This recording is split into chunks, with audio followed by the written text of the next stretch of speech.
I played 400 Days in Stardew Valley for the very first time. Hello everyone, we are back with more Stardew, continuing my journey of 100%ing this game as a new player. We are going to be playing through yet another 100 days in this adorably cozy game, and hopefully I'll be able to accomplish a bunch this time around. For those who are new here, this is a blind playthrough. I haven't watched any other playthroughs of this game online. I'm not using the wiki to look up any information, and I simply rely on my horrible instincts to guide me through the game. I've only succeeded thus far thanks to the wonderful tips from my community, which I treat as liquid gold. I encourage any and all tips as long as they don't contain major story spoilers. I'll take all the help I can get. Alright, with that being said, I like to set some goals during each playthrough to make sure I accomplish something by the end of each video. And here are the goals I've chosen for these next 100 days. I want to get married and have one baby, complete the museum, gain access to the golden walnut door, and finally, I'd like to complete all Junimo donations at the abandoned Joja Mart. Thank you for joining me on my little adventure. Now let's head back to the farm and continue this journey, shall we? Hello everyone, it's so wonderful to be back playing Stardew once again. I swear I can't get enough of this game. Alright, well, we are on to our 400-day stretch, and you all left me so many incredible comments. Seriously, it gives me the warm fuzzies knowing people leave feedback and take the time out of their days to leave me sweet little comments and to help a new player out, such as myself, with so many wonderful tips. I shall be implementing many of those tips right at the beginning, and there were a bunch of wonderful money-making tips, so seriously, thank you guys. As a reminder, I am not using the wiki, and this is my first playthrough, despite some comments saying otherwise, which made me laugh. I don't know why I would lie about playing a game for the first time, and I'd obviously be doing better than I have been if I was using the wiki, but believe whatever you want, silly people of the world. To me, that's a compliment because it means I'm doing better at figuring things out than I initially thought I was. And I've had people say that I'm going to start running into problems now that I'm later in the game because I'm not using the wiki. We'll see how far I can get this playthrough sans wiki, and then yeah. I may need it to help complete certain aspects of the game, such as fishing and finding the walnuts. But first, let's set our farm up for success. After I named my new dino, I went with Barney. Originality is not the name of the game right now, but nostalgia is. He may not be purple, but he's ever so cute. Okay, back to setting up the farm for success. A few people have left comments letting me know that ancient fruit is the way to go, and that I should fill the greenhouse with ancient fruit only, turn it into wine, and age it in the casks in my basement. Wine apparently triples the base fruit price, and aging it in the casks double it? So it's a good way to make a bunch of money? So I made a few more seeds from the 2 ancient berries I had in my chest and planted them in my greenhouse. Hopefully soon I'll have an army of ancient fruit. Some wonderful people also let me know the mistake I made when changing professions and my confusion about not finding the artisan profession while doing so. I simply needed to choose the tiller option instead, so let's head back to the statue, spend another 10,000 gold and get that going so I can make even more money from selling artisan goods on my farm. Thank you, kind souls, for helping this struggling YouTuber out. I picked up a help wanted quest for some cactus fruit for Elliot and crafted 3 mushroom logs so I can work on getting the mushrooms needed for the raccoon request. Although I forgot I crafted a few before my last playthrough. Well, now I have more. More can't hurt. Alright, and there it is. 40% is seriously going to help me purchase those catalogs a lot faster. Okay, while I wait for my ancient fruit to grow, we're gonna keep prepping the farm for success based on all your suggestions. I was told to craft more casks for my cellar, so let's go do that. I crafted a bunch, around 60 I think, and honestly, that looks a bit excessive, but what do I know? Now the whole cellar is full, so hopefully I'll be making some good money with these bad boys in the future. I then went near Pierre's shop to grab a few things, but picked up a help wanted request on the board from Sebi for a fire quartz, as it said it would make him happy.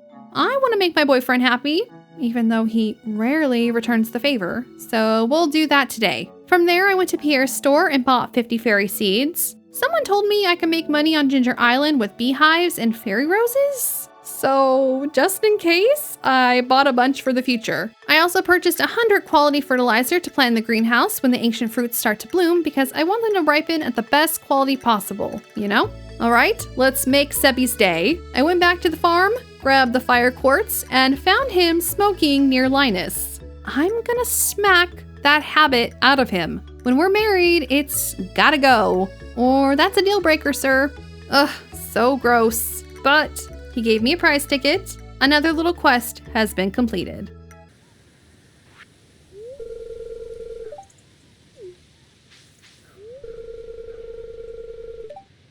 This man has not once talked about this subject with me.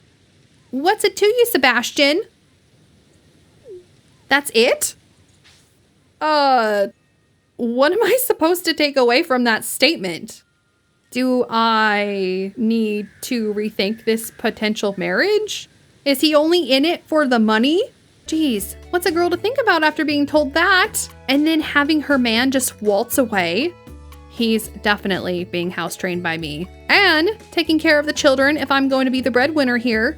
Well, moving on. I went and spent my prize ticket and got a cup of Stardrop tea and accepted the Cave Patrol quest on the board from Clint to slay 50 skeletons because I don't think I've done that quest yet. Also, I'm going to be doing a lot of fishing this playthrough. I've been told it's going to be extremely difficult to catch them all without using the wiki, which I figured. I'm sure I'm missing fish that are only found in certain areas during certain conditions in certain seasons, and it'll be really hard to guess. But I'll see what I can catch this playthrough, and once I get towards the very end of my completion of this game, I'll look up what I'm missing. For the rest of the evening, I gathered hardwood since I used most of mine up for casks, and then the little fairy came by and blessed some of my crops. I figured while we wait for my ancient berries to grow, I can try to age a few artisan products, as I remember doing that a bit in my last playthrough. Not sure if the time it takes is worth the end price, but I'm gonna do it anyways. I then decided to fish for a bit, like 2 hours. A little in the river, a little in the ocean. Both spots I found nothing new. So I'll save my fishing for Ginger Island next, but let's go and destroy some skeletons for the town's board request. It took me a minute to remember what floors they were on, but I figured it out eventually, and by the evening I destroyed a total of 23 skeletons, which isn't too bad. And I also found something called a green frog egg, which summons a hungry frog companion. I remember I got another summon trinket last time, so I'll check those out a bit more tomorrow. Taking a closer look at the 2 trinkets I received, I found you can equip them into a slot, which if I remember right, I unlocked as a mastery perk last time, and I decided to test out the fairy one first, and that's so cute. So it's like a little friend that follows you around and assists you. Oh my god, I love that. And the frog hops around with you. Adorable. So stinking adorable. The fairy heals you, so I'll equip her for now, and I'm not sure what the frog does exactly, but that's so cool. A really fun feature to have in the game. I quickly started a new batch of artisan goods, harvested my crops, and then headed back to the mines to complete the skeleton quest. And at 9 p.m., I finished slaying 50 skeletons, completing the Cave Patrol quest. I also found another trinket. This one is called a basilisk paw, and it makes me immune to debuffs. I don't seem to have a little critter following me around with this one equipped. It doesn't feel special in that sense, but good to know I have it. And I was so distracted by things going on around me in real life when I was playing that I didn't realize what time it was and passed out.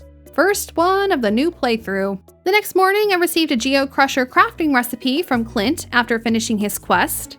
Yes, I was hoping to receive some sort of recipe. Very interested in seeing what this new machine does. And it seems as if it just allows me to bypass going to Clint to open geodes up, so he wants less business? I mean, I'll take it, but yeah, not a smart move on your end, my dude. Okay, now that I have an unlimited supply of iridium ore coming in, I want to craft some iridium sprinklers, especially for my greenhouse so I can fit a few more plants inside. And it looks like we are now upgrading from 8 adjacent tiles to 24 adjacent tiles, which is awesome. Also, it kind of took me all day to figure out how to place them, and once I finally figured out the tile layout, I was disappointed that 3 wouldn't fit properly across the provided area. Although I accidentally found out that you can place the sprinklers on the wooden borders, so that's cool. Although it's not placed evenly, so it still bugs me. I'll figure this out tomorrow. it'll bug me unless I do. Also, I pass out again. Okay, well, there is a part of me that is going nuts because of how off balance this whole setup looks. So I have to fix it. Even if it is an inefficient use of the sprinklers, it'll drive me nuts. And this is what I came up with. If I did my math correctly in my head, it should water every section of the greenhouse, and it's way prettier looking this way. I've also been informed I can plant trees in the greenhouse too, so I'll grab a few extra from Pierre to plant inside as well. I have a little orchard on my farm, but I kind of don't like how it looks and would like to instead spread out my fruit trees organically once I start fixing up the farm. So it'll be nice to have a few extra in stock to do that. And wow, that's really cool. I didn't know you could plant the trees on the tiles in the greenhouse. That makes no sense, but that's seriously really cool. I love that. All right, I think my greenhouse is set up for success, mostly. I'll see if I can add a few more things later, but this is going to prove to be really helpful once everything matures. Today I want to continue with a goal I wasn't able to complete last time, and that is to max out my hearts with everyone in the community. I have 5 people left, and one tip left on my previous video in particular may help me accomplish this goal a bit faster. I was told that gems are usually a safe bet for gifts amongst the majority of the population, so I think I'll hand out some gems today. Never mind. I can't go into town. Of course I can't. So yeah, new plan. Let's do some stuff on the farm. First, I noticed my animals hated my existence at this current moment in time, which led me to believe they were out of hay again. So I stopped by Marnie's to purchase some, fed my babies, and stopped by Robin's to check and see how much it was going to cost me to upgrade my shed. I've also been told I should have a shed dedicated to kegs for the ancient fruit wine as well, so I will definitely be needing multiple sheds. But it seems like I just need the money to upgrade, as I have plenty of wood and stone, so that's good. But I can always use more, so I just chopped down trees until it was time to go to the festival. I bought 2 jack-o'-lanterns because they were really cute, and made my way through the maze relatively simply, where I received yet another golden pumpkin. At least it'll earn me a good little slice of money at the end of the night. Alright, today is the last day of fall, so I want to remove all my sprinklers and scarecrows from my farm since winter is on its way. I think I still want a small area to grow crops during the season, but since my greenhouse will be my moneymaker in the future, I don't have to worry about dedicating a bunch of space to farming. So for now, this area will be blank until I figure out how I want to lay out my farm. I finally got my first morel mushroom from my mushroom logs. I need them for the raccoon side quest, although I still need a few more before I'm able to dry them. So for now, let's hand out some gems. 1 for George, 1 for Clint, who really seemed to like it, 1 for Krobus, who also seemed to really like it. Aw, that makes me happy. A diamond for the dwarf, and none for Sandy because I was too late to go to the bus stop. The next morning, I started handing out gems to the 5 remaining villagers I needed hearts with, and I finally won over George. Now we have 4 people left, so we're on our way. I went back home, fired up a few iridium bars, then headed over to Robin's to upgrade my shed. From there, I went back into town to pick up a few more requests. One small one that asked me to slay 4 red slimes in the lava caverns, and another mine quest, this time from Willie. He's asking for 100 pieces of bug guts, so we'll start on that today as well. I used my prize ticket at the mayor's home and received a cow decal.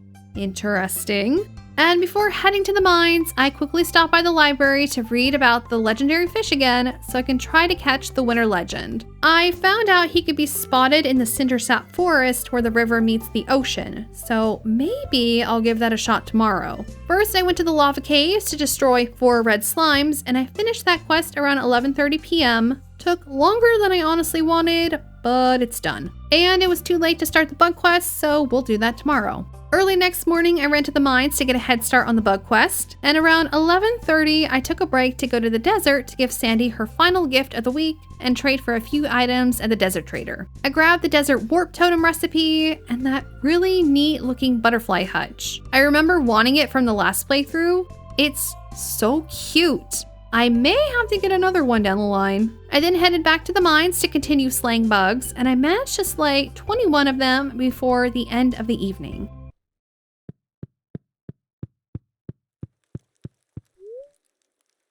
What the heck? If it was there this morning, I did not notice it. I'm getting rid of it tomorrow. It's too creepy for my liking.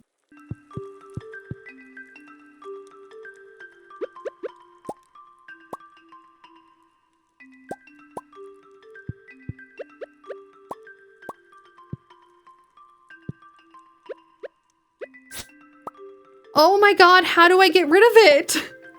Why can't I remove it? Am I just stupid or something?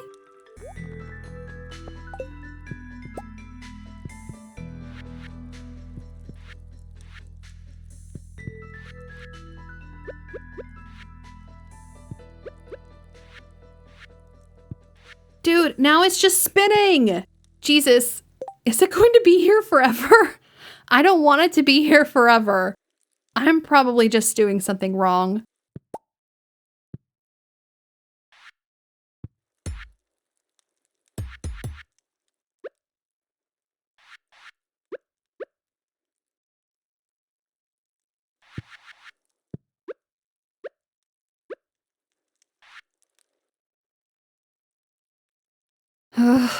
Screw this. I'm Googling it.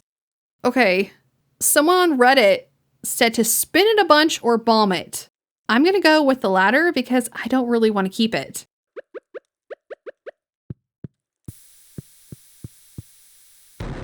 Problem solved. Goodbye forever. That seriously took up way too much of my day. But it's now gone. No longer shall it haunt me. Okay, well, I'm going to attempt to catch the legend today, and I'm assuming it can be found in this area near the waterfalls, given the description. And during my attempts, I caught a new fish called a gobby. That was a fun little surprise I wasn't expecting. I also found a new artifact in a chest, a skeletal tail, and started to move around a bit in the area and found that I could apparently only catch the legend on my line specifically in this little area, which I guess makes sense since it is the southern tip of this little island. I thought the waterfall made more sense since it directly feeds into the ocean, but whatever. He escaped my grasps at least a dozen times. He was insanely tough, and my tackle broke, and I felt defeated. So I went home and crafted a few more bobbers. I was between the cork bobber, which increases the fishing bar, and the trap bobber, which causes fish to escape slower, and I felt like the latter would prove more useful, so I crafted a few, and we'll try to catch that jerk again tomorrow. Alright, back to the Cindersap Forest for day 2 of attempting to catch the glacier fish.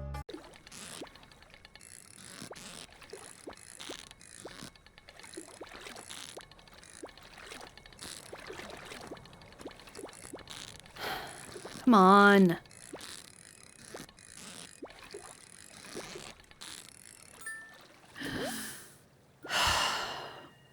That was the most annoying legendary I've caught so far. Either I was lucky catching both the sewer and ocean legends, or this one is just one of the harder of the bunch, but that was not fun. Okay, well, that's 3 out of the 5. Thank God that's done. That leaves 8 more fish to find, 2 of which are the last of the legendaries, and there's probably a few new ones on Ginger Island. Next, I went to Clint's and opened up my golden mystery boxes, treasure relics, and geodes, and I actually found a new artifact. So I went ahead and donated the 2 new artifacts I had, which earned me a new reward, another part of the sloth skeleton, which I'm probably not going to use. I still have quite a few artifacts to find, it seems. Hopefully some can be found on Ginger Island, or perhaps from fishing them up. Also, while exploring Robin's, I found there was another house upgrade. I could have sworn I purchased them all, but maybe it was unlocked with the last one I bought? So I went ahead and purchased the open dining room. And there is another community upgrade to add shortcuts around the valley. That sounds cool. Maybe more minecart areas to unlock? So I'll keep that in mind. Most of the cheese I placed at my cellar was done aging, so I'm curious to see how much I'll earn from it now that I have the artisan role. And for the rest of the evening, I went mining to work on the Bug Guts quest, as I'm starting to worry that I may not have enough time to finish it. And I earned a pretty decent amount of money at the end of the night.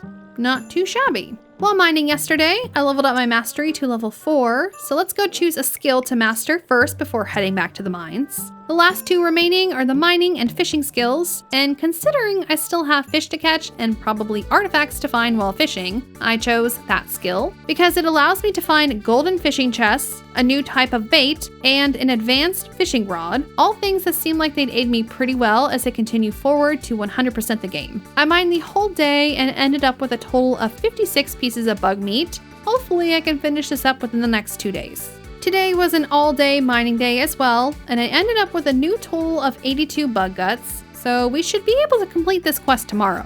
There are a bunch of new things I want to craft and try out, and I want to spend a good amount of time on Ginger Island, but before all that, let's just get this quest completed. And it took me a lot longer than I thought it would, completing the quest around 5:30 p.m. where I dropped off the bug meat in the barrel next to Willie's shop.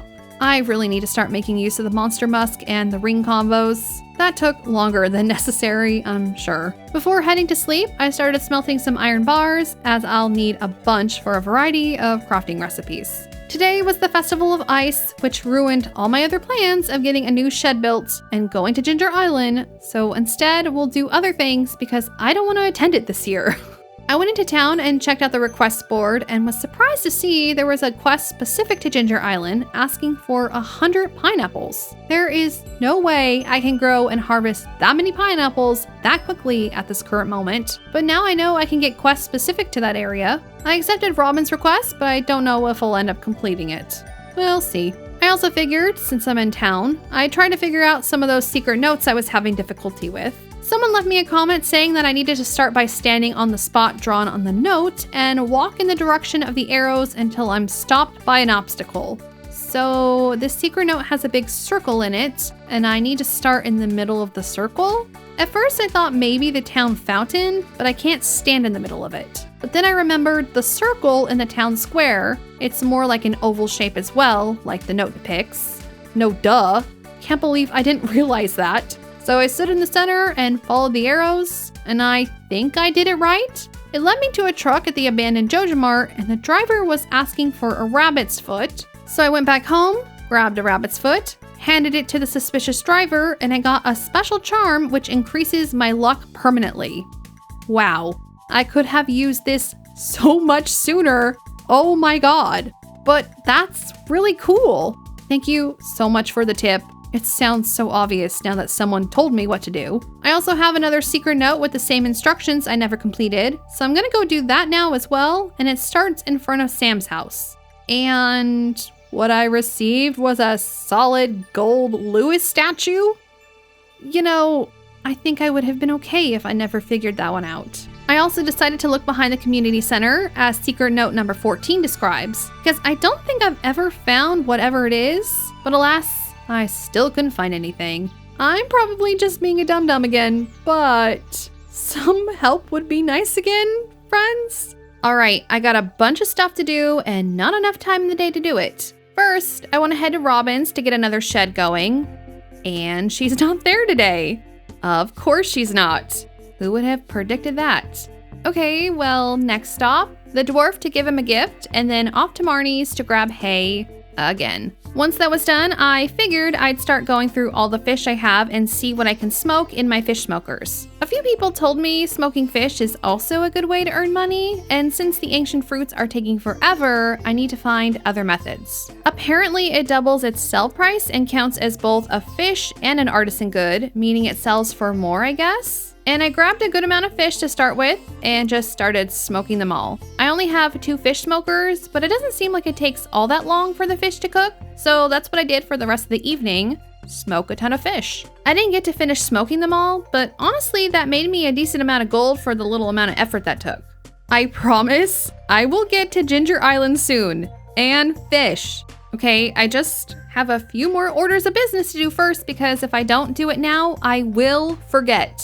First, let's build another shed where I will be storing all of the kegs inside when I eventually fill them with ancient fruit. Let's visit the boyfriend while we're here too. And all he cares about is if I'm making money. He wants me to bring home the gold so he can be a stay-at-home dad, which honestly, I don't mind. Well, we'll be taking the plunge soon, my beloved, so prepare yourself. Next, I started crafting some kegs. I want to have a total of 50 to start, and right now I have 18. So I need to smelt more copper, and I'm gonna have to plant more trees to get more oak resin. And basically the rest of the evening consisted of creating copper bars, smoking fish, and crafting kegs. I managed to make 38 before I basically ran out of resin, so yeah. I think for now that's acceptable. I then organized my chest a bit more because they are getting disorganized once again, and headed to sleep. And I made 11,000 gold just from the smoked fish alone. I'll be sure to utilize this money-making method while I'm waiting for the ancient fruit to ripen. All right, y'all, let's head to Ginger Island, but first, a word from Willy. I think this has to do with the bug guts I gave him a few days ago, and oh my god. What is that? What abomination from hell did the bug guts turn into? Why are you acting so calm? Why is he looking at me like that? They say to always trust your intuition, and mine has been saying that Willy hides bodies in his shack. This just adds more merit to my suspicions. I did not provide the bug meat to you while I was suffering and wiggling, Willy. This is so unsettling. He creeps me out. Officially. There is something wrong with him. So yeah, Willy is still creepy, but he taught me how to craft a quality bobber. I shall take it because, once again, I want to stay on his good side, so I don't end up like that squirming blob. Okay, well, just take me to Ginger Island and don't talk to me. All right, our mission is to find 20 walnuts so I can fix up this shack and hopefully have a permanent place to sleep on the island. My first walnut was received from this whack-a-mole dude. I basically just tried every tool until one worked. The next walnut came from an X in the sand I spotted, and from there I decided to fish a little bit, and I caught a new fish called a lionfish. Further north, I found a new character, an old lady with an interesting hairstyle. She was fishing by a little hut and stated she hasn't seen another human in a very long time. She told me her husband was a pirate captain of the wrecked ship on the beach, and she found his remains here on the island after looking for him for 3 years. Ever since then, she's remained on this island protecting his bones. Why though? She wants me to go look for a keepsake of his, and she gave me an old photograph in hopes I could find an item to remember him by. All right, I'll be on the lookout, I guess. Also discovered what our little frog friend does. He eats monsters. Who's a good frog? That's so cool and useful in a way. Aw, he looks so cute. I also accidentally stumbled upon a cave with 5 crystals, and I had to solve the puzzle by playing the same sounds that I heard back in the correct order. But sometimes I would go up to a crystal and try to activate it, and I would miss the mark, and I'd have to do it all over again. Not fun, but eventually I solved it and received 3 golden walnuts. Nearby, I fished up a walnut in a little pond and found yet another new fish, a blue discus. I then fished in the river nearby and found 3 more golden walnuts. And as it was 1 a.m., I set up my tent on the beach and headed to sleep. The next morning, I explored near the shipwreck, found a little compartment on the ship I could enter by accident, and found another walnut. I'm on a roll with the walnuts, but I feel as if that will come to an abrupt end shortly. I dug a little bit on the beach near the ship to see if I could find anything, but I didn't, and then decided to clean up the farm area near the destroyed home where I found another journal scrap. This page seems to be talking about a pirate spotting a mermaid on a rock in the ocean, singing a song, and seems to be hinting to playing a song or music of some sort to lead us to some treasure. I have no idea what to do about that, but glad to know I found this information. Alright, well, I cleaned up the area and couldn't find any more walnuts, and I just wandered around for a while and had no idea what to do. I knew I'd run into trouble finding more of them, and when I wandered back towards the area with all the birds and the jungle boy, I ran into a cutscene. He approached me with awe and said I was a bird friend. Yes, I am. Oh, he knows me so well. I think I'm going to get along well with you, Jungle Boy. He's letting the birds know I'm cool and that they should trust me and be best friends with me.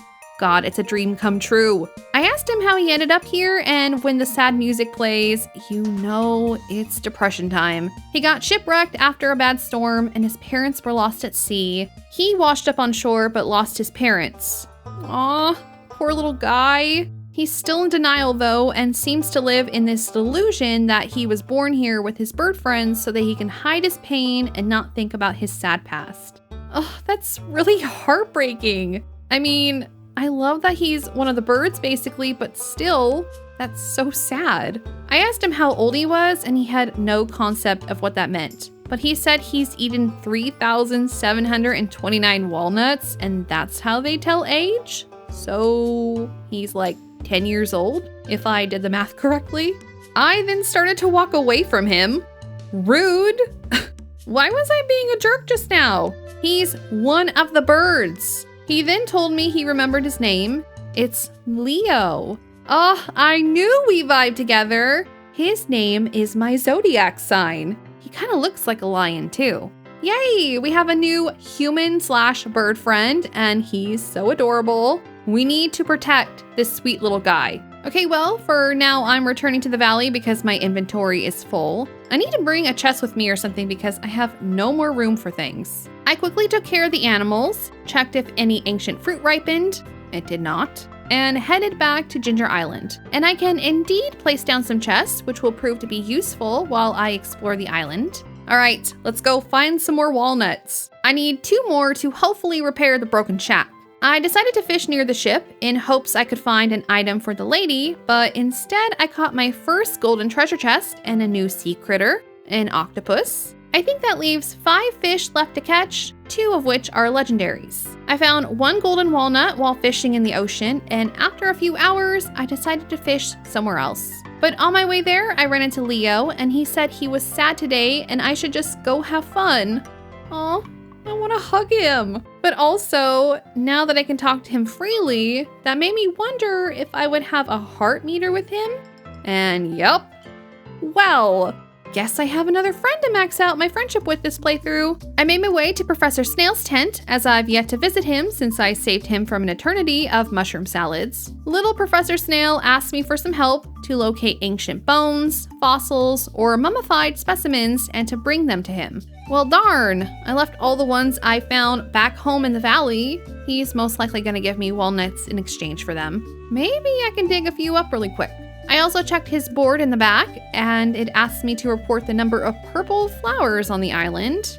Guess I'll try and count them today too. And while breaking open some nodes, I found a few bones that I was able to donate, and it seems like there are a total of 11 to find. I also found a fossil artifact, a golden coconut, and a few artifact tropes. Not a bad first haul, and I went back to the area, found my way through the secret little section where I crossed a bridge and grabbed 2 more golden walnuts. I have enough now to repair the little shack, I think.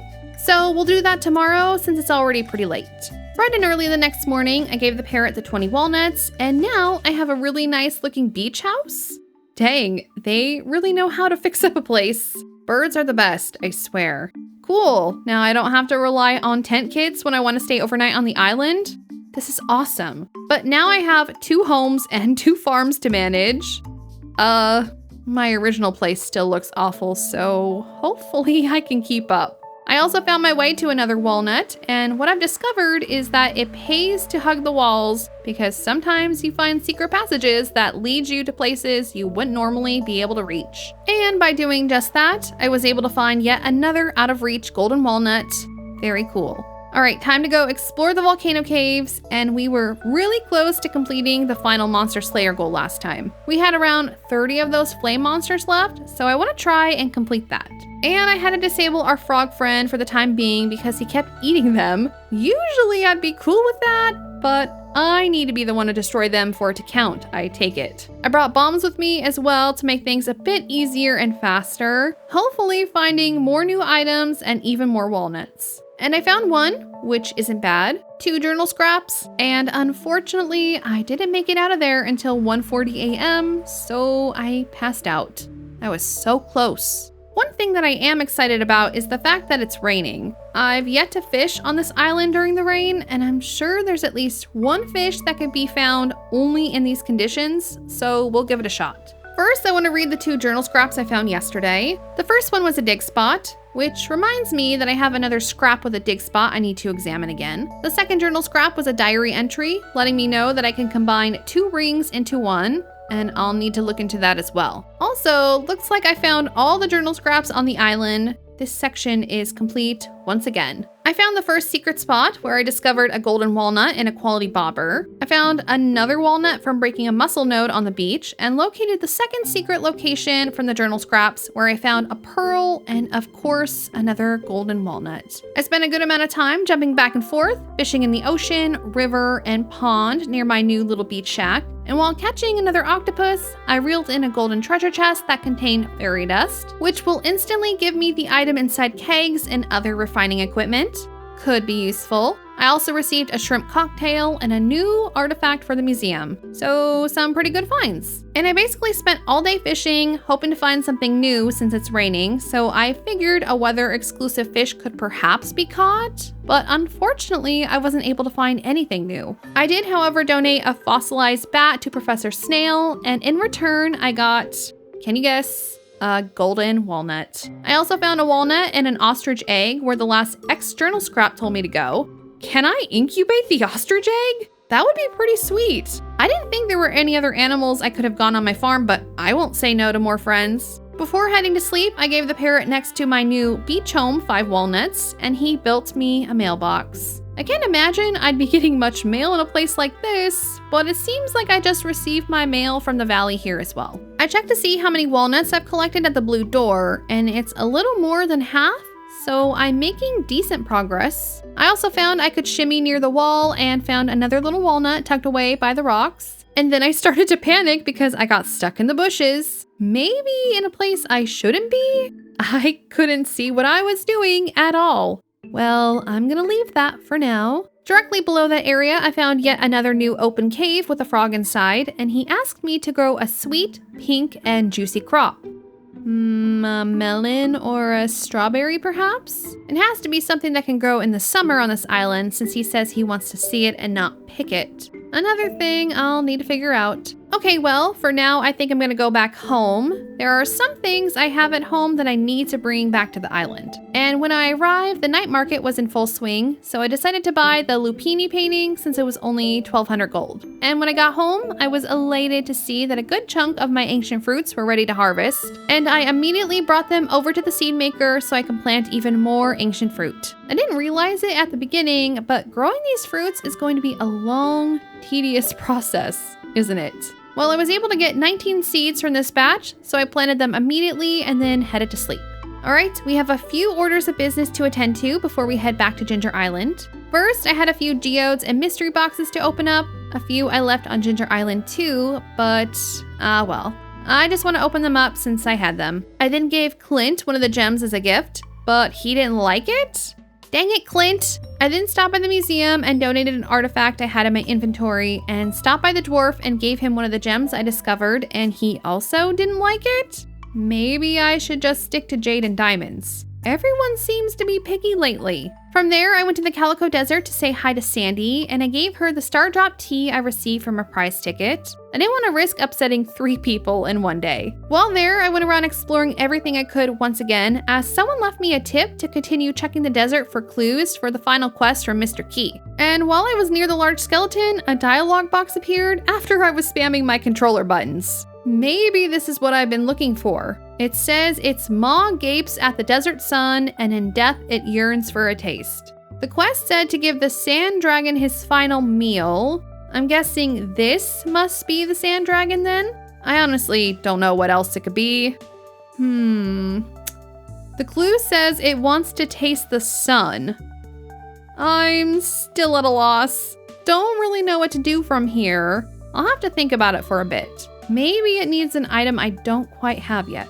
Next, I made my way to the Adventurer's Guild to sell a bunch of weapons I had stored in my chest that I don't plan to use. And it seems I only need to slay 6 more magma sprites before I complete every Monster Slayer goal. I'm going to feel so accomplished once I do.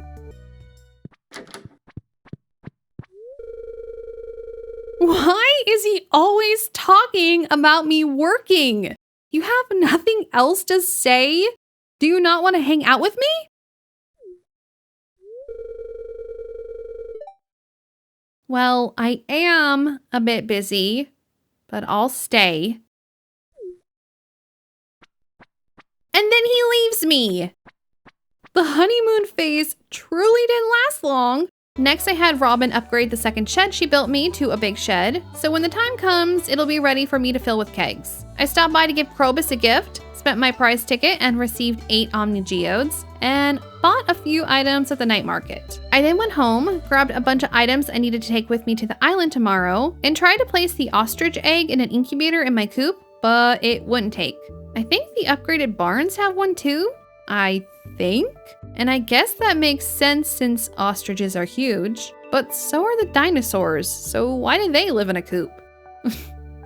Well, anyways, that means I'm going to need to build another barn because I have no room for this big fella. Another project to add to the list. The next morning, I received a recipe in the mail from Sandy for tom kha soup. I'm sure I butchered that pronunciation. And then right at 8 a.m., I made my way to Willie's boat and headed back to Ginger Island. I first stopped by Professor Snail's tent and donated 3 more fossils, completing the frog fossil this time, and he gave me yet another golden walnut in return. I then went around counting the purple flowers on the island so I could complete that little reporting side quest, and found a little sneaky hidden walnut behind a palm tree in the process, and after running around for a bit, I counted 21 flowers. I don't think I counted anything twice, but who knows. So I went with 21, and I was wrong. Perhaps I missed a few. I'll try again tomorrow, but for now, I brought a bunch of sprinklers and seeds with me, so I want to go ahead and plant them on a little patch of land I have. I had a few pineapple seeds and a bunch of mixed seeds I brought to the valley to plant first, and I can tell there's quite a few pineapple seeds from the mixed batch I'm planting. I also brought all my mixed flower seeds as well as my mango tree and taro tubers, and I got everything placed and ready to sprout by 5 p.m. I also found out Caroline was my secret friend for the Winter Starfest this year. Perhaps she'd like some tea? I then made my way to the volcano again to try and slay the last few flame monsters to complete the last monster slayer goal. I knew I'd likely pass out there, but it was worth it because I found something absolutely extraordinary.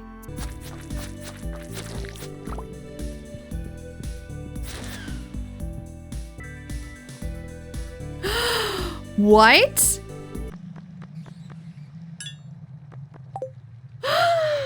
Oh my god. Oh my god. Look. A bird? Stupid fireball. You're ruining this beautiful moment.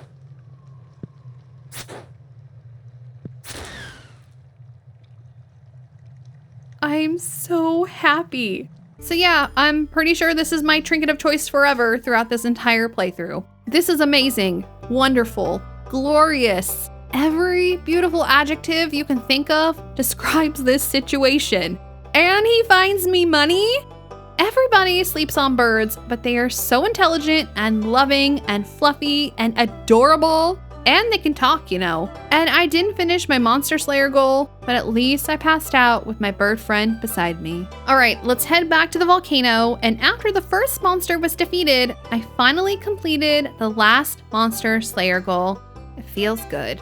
I was going through the levels, hoping to find some more new items, or at least more dragon's teeth. I've only ever found the one, but I did remember to bring diamonds with me this time, and I traded them for the Diamond Hunter book, and I purchased the Island Warp Totem recipe while I was at it as well. And it's kind of crazy how long it takes to go through the levels.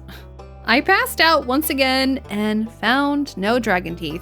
All right, back to exploring the island and fishing a bit. I found a golden coconut in one of the mussel nodes and decided to fish for a little bit once again. And I kept catching this really hard fish on the line, but it escaped 5 times. So I figured that had to be a fish I've yet to catch, which led me to keep trying to catch the darn thing. But I gave up around 12:30 because both of my tackles broke. I'll try again in the future once I bring more tackles with me. And I was kind of at a loss on what else to do to find walnuts, so I went to check in with the bird that gives me hints, and he said 5 grow on the farm, so I guess I'll get 5 after I harvest crops on my farm? Well, until then, I'm gonna head back to the valley and check up on everything there. I had a few ancient seeds ready to harvest when I got back, so I did that, created seeds out of them, planted them back in the greenhouse, and ended the evening. Okay, first things first, my animals are mad at me, once again, because they are out of food. When are they not? Once they were finally fed and taken care of, I made my way to the Calico Desert to give a gift to Sandy, and back to the valley to give one to the dwarf, Krobus, and Clint. Hopefully, I can win them over to my side soon. And while at Clint's, I had him open up my 2 treasure troves, getting duplicate artifacts, and my 2 golden coconuts, where I received a golden walnut and a mango tree sapling. Well, I have 10 walnuts now, so I can give them to one of the birds on the island to do something new. I had 2 items to donate to the museum that I found on Ginger Island, which leaves us with 9 artifacts left to find. The bookseller was in town, and I once again didn't have much money to buy anything, but I did pick up the price catalog, which lets me see how much my items are worth, which I think is handy to have. And for the rest of the night, I started to smoke fish because I'm pretty broke again, and I flew too close to the sun and passed out by my bed. But I made 31,000 gold, so it was worth it. The next morning, we had 11 more ancient fruits to harvest, so I picked them and made even more seeds. I'm excited to see how much I make with my first batch of ancient fruit wine. I received 22 seeds from this round, so we're getting pretty close to filling up the greenhouse. And I think my trees are almost mature too. Everything has taken a while, but this isn't a get-rich-quick scheme. Good things take time, and they come in the form of tips from you lovely people. Thank you once again. I decided to incubate another dinosaur egg since I have 3 more spaces available in the second coop, and we're gonna ask Robin to build a second barn today as well. And I think today is the day, you guys. I think it's time for the next step in mine and Sebby's relationship. Although so far, the relationship's been pretty stale, not gonna lie. But maybe signing a legally binding document will bring us closer. Or perhaps it'll be my doom. But we won't know unless we take the plunge. Plus, my goal is to have 1 kid at least, so I need to get that going, and who knows how long that'll take. Making the money, giving birth, all of it's on me. I'm making him wear a sexy apron around the house and having him call me sweetheart every second of the day. Plus, he works from home, so he better not give me any excuses when it comes to taking care of our child. And Robin's closed today. Of course she is. It's always Tuesdays, right? I need to really try to remember that. My God. All right, the boyfriend is working. This is a big thing to ask someone. So first, let's start with a normal convo. He's blushing. That's good. He's in a flirty mood. I don't know what the last part meant, but good enough.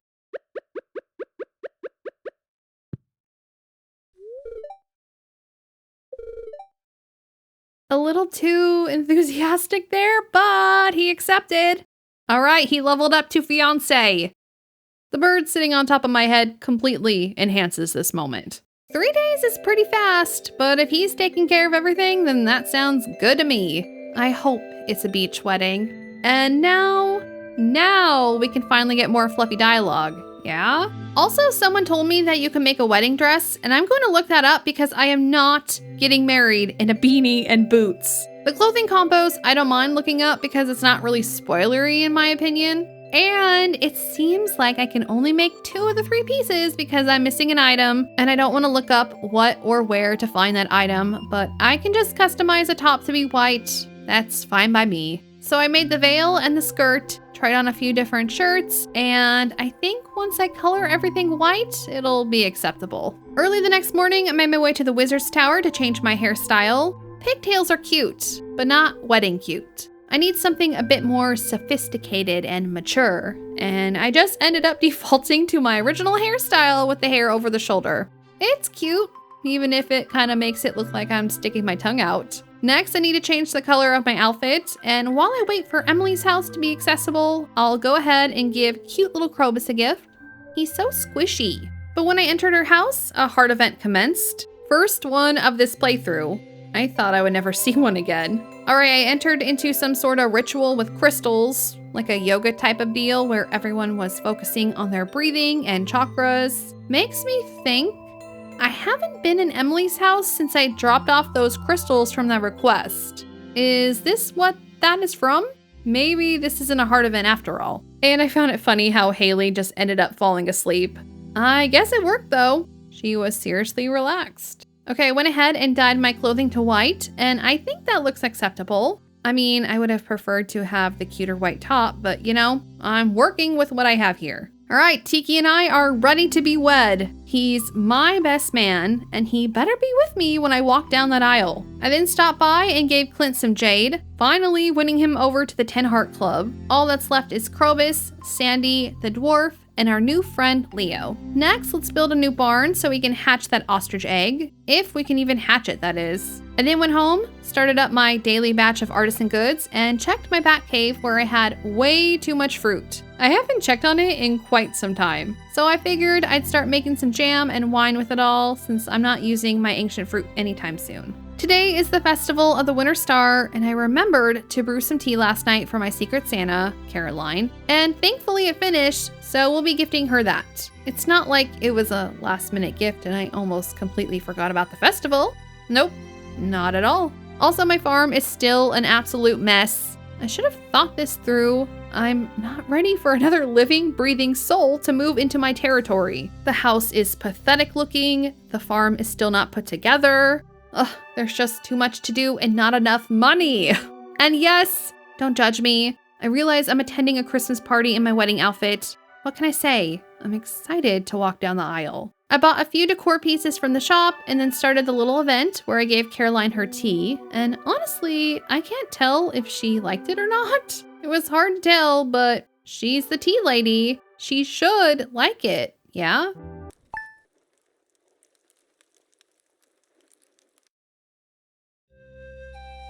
Oh wow, we're just starting this thing right away, aren't we? Good thing I slept in my wedding outfit. Looking sharp, Sebby. I'm surprised the wedding just started without me even exiting the home, but the sooner the better, I suppose. I wish someone besides Lewis was officiating it though. And look at Tiki on my head. Having him there just feels right. The bird is part of the package. All right, so no vows? Just straight for the smooch, huh? Well, we did it, everyone. The town is celebrating, and now I have a stay-at-home hubby. And he's already calling me dear? Yep, this is where the fluffy dialogue kicks in. I'm for it, though. I want cute dialogue.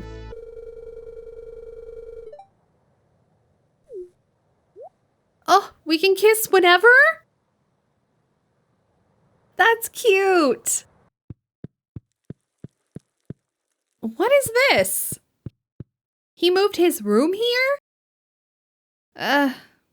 It's not so bad looking. Please tell me I can customize the flooring and walls though. If not, it's going to bug me to no end. All right, now that the wedding is over, let's change into some normal clothing again. And that looks okay for now. I also found his motorcycle in this cubby area. That's kind of cool. I'm glad some of his personality and hobbies transferred over to the farm. Finally, I received the last needed morel mushrooms to finish the quest for the raccoons. That took forever to gather 5. And while exploring the menu, I found that Sebastian now has 14 hearts. So we have more heart events with him? Or maybe I need to reach them completely in order to have a baby. Interesting. For the rest of the night, I was kind of playing around with the layout options for plants near my house. I need to start thinking about making it look nice. And then I went to sleep.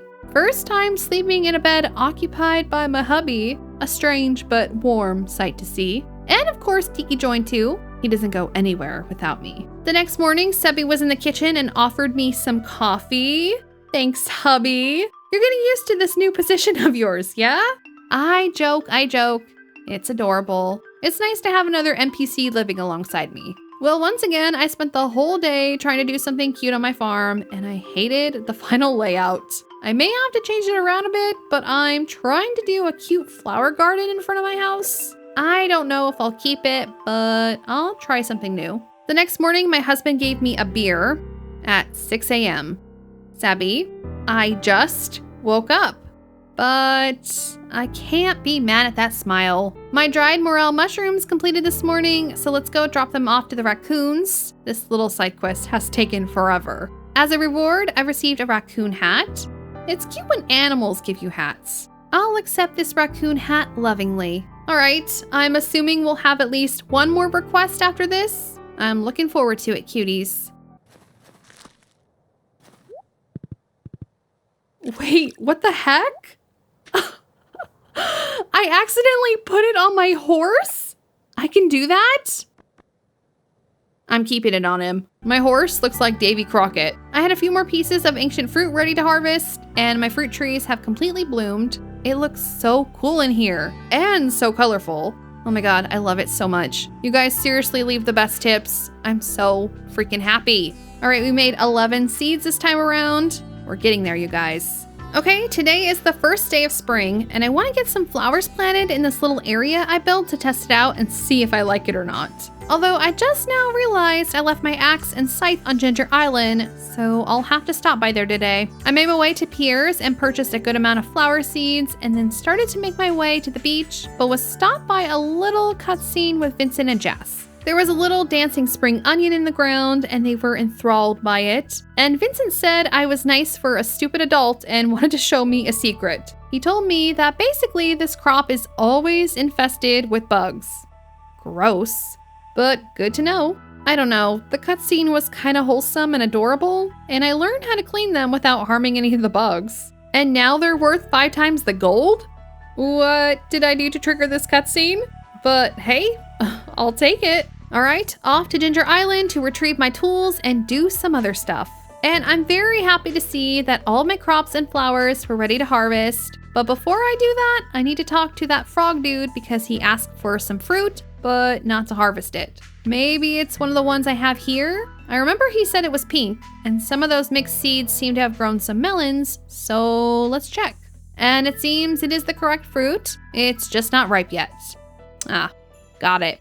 Well, I harvested what I could, which was mainly the flowers, and I found 5 golden walnuts in the process, so that's awesome. All right, I have enough walnuts to offer some to a parrot on the island, and on my way to Professor Snail's tent, I found this parrot asking for 10, and in exchange, he'd build a trading hut, and that sounds intriguing. So let's do that, and a little bird or penguin that's vibing or tweaking appeared. Let's see what he has in stock.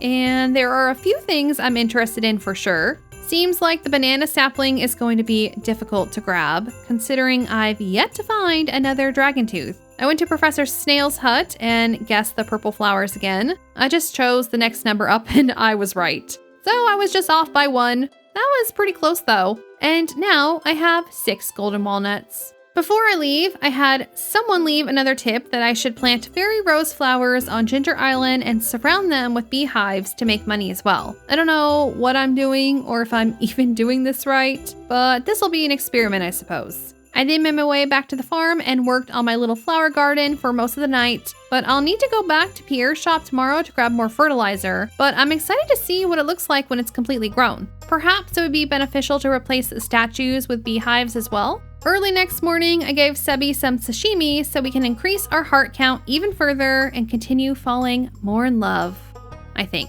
I quickly turned my ancient fruit I harvested last night into more seeds, and I received 23. We are so stinking close to filling out the greenhouse. So close. All right, off to Pierre's to buy more fertilizer and a few more seeds. And it took all day to finish this project, but it's complete. Now we wait. All of our wine was ready to grab from the kegs, so let's go ahead and place them down below in our casks, and hopefully the profit versus time ratio will be worth it.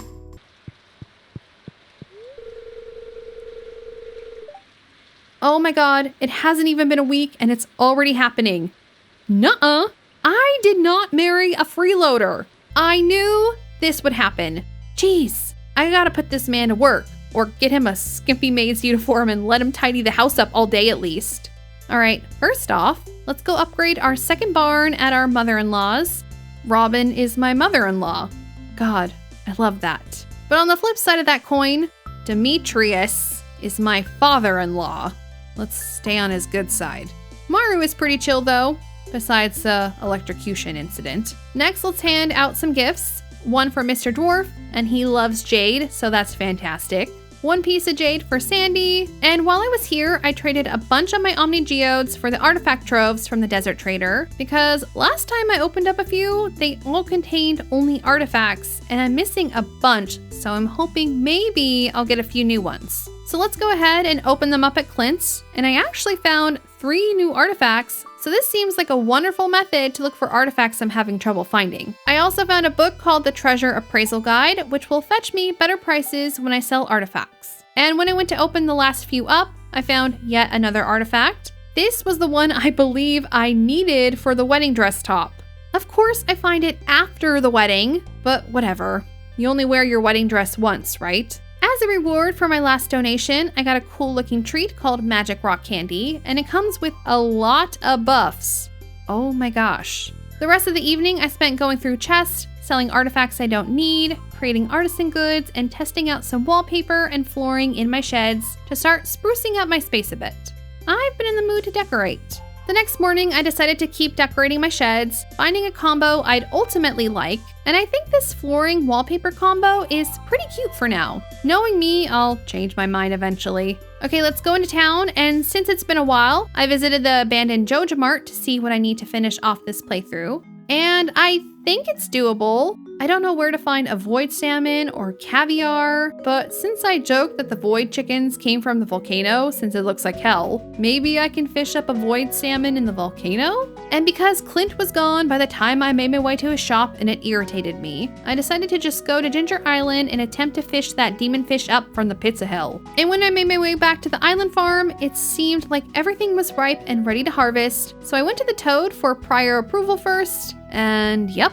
The old geezer frog seemed elated, and he gave me 5 golden walnuts. He still had a question mark above his head, so I assume I need to grow something else, and it sounds like I need to grow some wheat, so next time I'll bring some wheat seeds with me. I harvested all the fruit, and it was a large harvest, which was lovely, and I received a new crop, a pineapple. It's been some time since we've had something new to grow. Next, I made my way to the volcano and up to the tippy top where the forge is to try combining 2 rings. Another tip that was left on my last video was that the burglar ring can be quite useful for finding 2 resources in the volcano. One of those I'm hoping is a dragon's tooth because I still haven't found one. I decided to combine the burglar ring with the immunity ring, and that seems quite useful. I also used my prismatic shard on my advanced iridium rod, and it added the master stat to it, which increased my fishing level.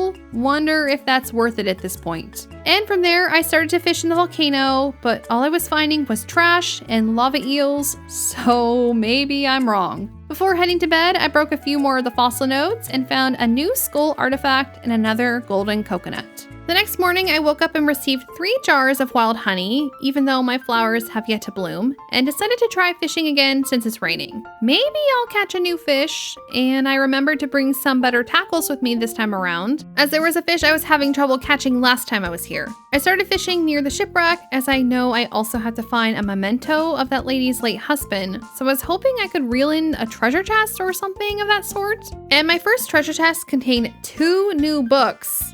Oh my god, yes. I'm missing so many books. The first one will give me farming experience, which I don't need, but I've yet to read this book if I remember correctly. And the second one will yield a better chance of finding roe, which I'm guessing is fish eggs because someone also left me a tip that it would be wise to build fish ponds on my farm since they can give me roe that can be aged into artisan goods.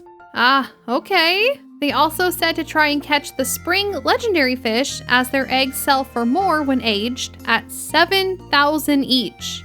That's crazy. So yeah, I'm glad I found this book. And now I'm missing 5 books. There were a few at the bookseller I needed, I believe, but I'm getting close to completing this little section too. I then caught another golden chest, this one containing some Stardrop tea, which I think I'll give to Leo, and another bobber. And I just kept hopping around this part of the shore, hoping to catch some treasure boxes and new fish. And I once again got one on the line that was impossible to catch, so I decided to equip the sonar bobber I just received in a golden chest to see if it can tell me if it's a new fish or not. If it isn't, then maybe it's an octopus, since they are pretty hard to reel in. And I did get an octopus on the line, but it didn't seem as difficult as the other fish I had on my line last time, so I'll try a few more times. While attempting that, I reeled in another chest with an animal cracker in it, which is lovely. The next golden chest I found had a woodcutter's weekly book and some iron ore, and around 5:30, I gave up. No new fish, no sunken memento. Before heading back to the valley, I found Leo and gave him the Stardrop tea, got a ruby from a bird on the beach, and made my way home. I quickly watered my flower garden, accidentally picking 2 of the flowers. I was so mad. So I quickly planted replacements and headed to sleep.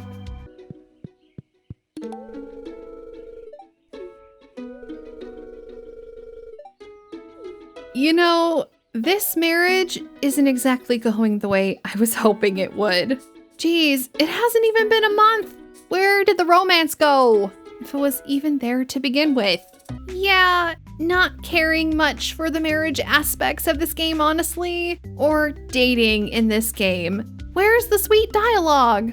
The flirting? The romance? There isn't much to be found. And now I'm getting convos about frozen pizza and him wanting to read comic books all day. My God, I made a very questionable decision, I think. First stop of the day is Clint's. I want to upgrade another tool to Iridium, and I decided to go with my axe first, leaving the hoe and trash can as my last 2 upgrades. I then had some items to open up at his shop, including some treasure troves, where I found 1 new item to donate, and I also found a skull to donate on Ginger Island, so we are getting really close, you guys. While at the library, I also took a look at the book about legendary fish so I can find where to catch the one for spring, and it seems like the last one and sounds to be the hardest of the bunch to catch. That sounds fun. It is located in a submerged log in a mountain lake and only comes out on rainy days in spring, so we'll give it a shot once it starts to rain. I have no confidence in myself though. I'll need to look around to try to find the location though. I know there is a submerged log in the lake in the Cindersap forest, but it said it's in the mountains, so it must be somewhere on the northern part of the map.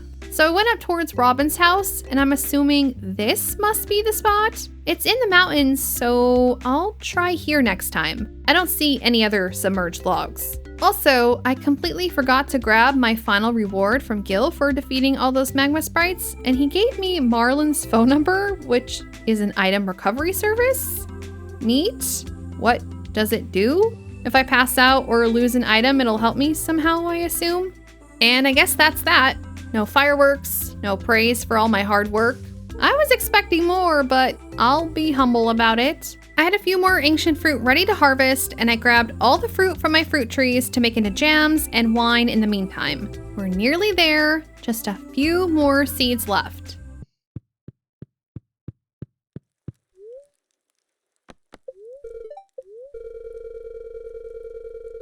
I feel as if this game is messing with me. My husband asks for frozen pizza, and then the TV lady is teaching me how to make pizza. This scenario sounds like the equivalent of make me a sandwich, and I'm about to throw both my TV and my husband out of the freaking house.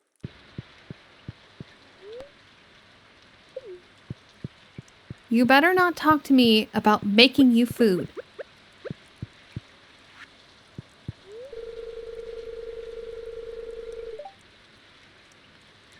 Boring subject, but I'll take it. Here, a frozen tear so we can make babies. Maybe married life will get a bit better once we have kids. And he just ran away. Oh my God. What did I get myself into? This is awful. Okay, well, today it's raining, so we're going to attempt to catch the spring legend. I'm going to prepare myself by eating some fishing boosted meals and grabbing some better bobbers from Willie's shop. All right, I ate my seafoam pudding, got some bobbers from Willie. Now I'm ready for war. And I wasn't catching anything difficult on my line, which made me believe maybe I am in the wrong spot. But I did reel in a treasure chest and got my first batch of fish eggs, so that's cool. And right after that chest, I caught him on the line. And honestly, he was pretty easy to catch. I feel as if the winter legendary was the hardest one so far. It took me like 12 times to catch that one. But heck yeah, I did it. I've caught all of the legends. I thought I'd get something for that, but nope. No achievement, no pop-up. Really? That was an actual achievement game. Guess I'll just pat myself on the back. But I feel good knowing I caught them all. I went back home and tried to add the ostrich egg into what I thought was an incubator, but I'm an idiot, it seems, because it's where the hay is stored. Geez, Breezy, are you an idiot? Yes, I am. So I guess this is one egg that you can't incubate? That kind of sucks. Every other egg you can incubate and hatch. I mean, this is the most normal of the three. Devil chickens and dinosaurs are normal, but not ostriches. Well, I think I'm gonna save the egg for now instead of selling it. I'm afraid I'll need it for something and kick myself in the future if I sell it now. So instead, I'll just fill this barn up with even more animals. Speaking of dinos, my fourth one hatched finally, and I named her Godzilla, and she's a cutie. Also, I keep accidentally harvesting my flowers from my flower garden, and it's driving me insane. Perhaps I need to move my chest in a different spot. The next morning, I couldn't find my husband anywhere, but he was on the porch, announcing that he was planning to be lazy and not lift a finger, observing me doing all the hard labor and not offering to help. What am I going to do? Do you think he'll be a good dad? Oh God. More ancient fruit were ready to harvest in the greenhouse, and I believe I only need 3 more seeds until it's completely filled. And there we go. It's complete. I'll save these seeds for the future, perhaps on Ginger Island, although I've been told starfruit works well on Ginger Island as well. So I'll probably do a batch of starfruit first. Okay, a few things I want to do today. I want to get a fish pond built, so I made my way to Robin's, and I swear I do this every time. Why can't I remember that she isn't here on Tuesdays? Why are Tuesdays the days where I feel the need to build things? I'm so upset that I refuse to move out of the way for Demetrius, even though he scares me.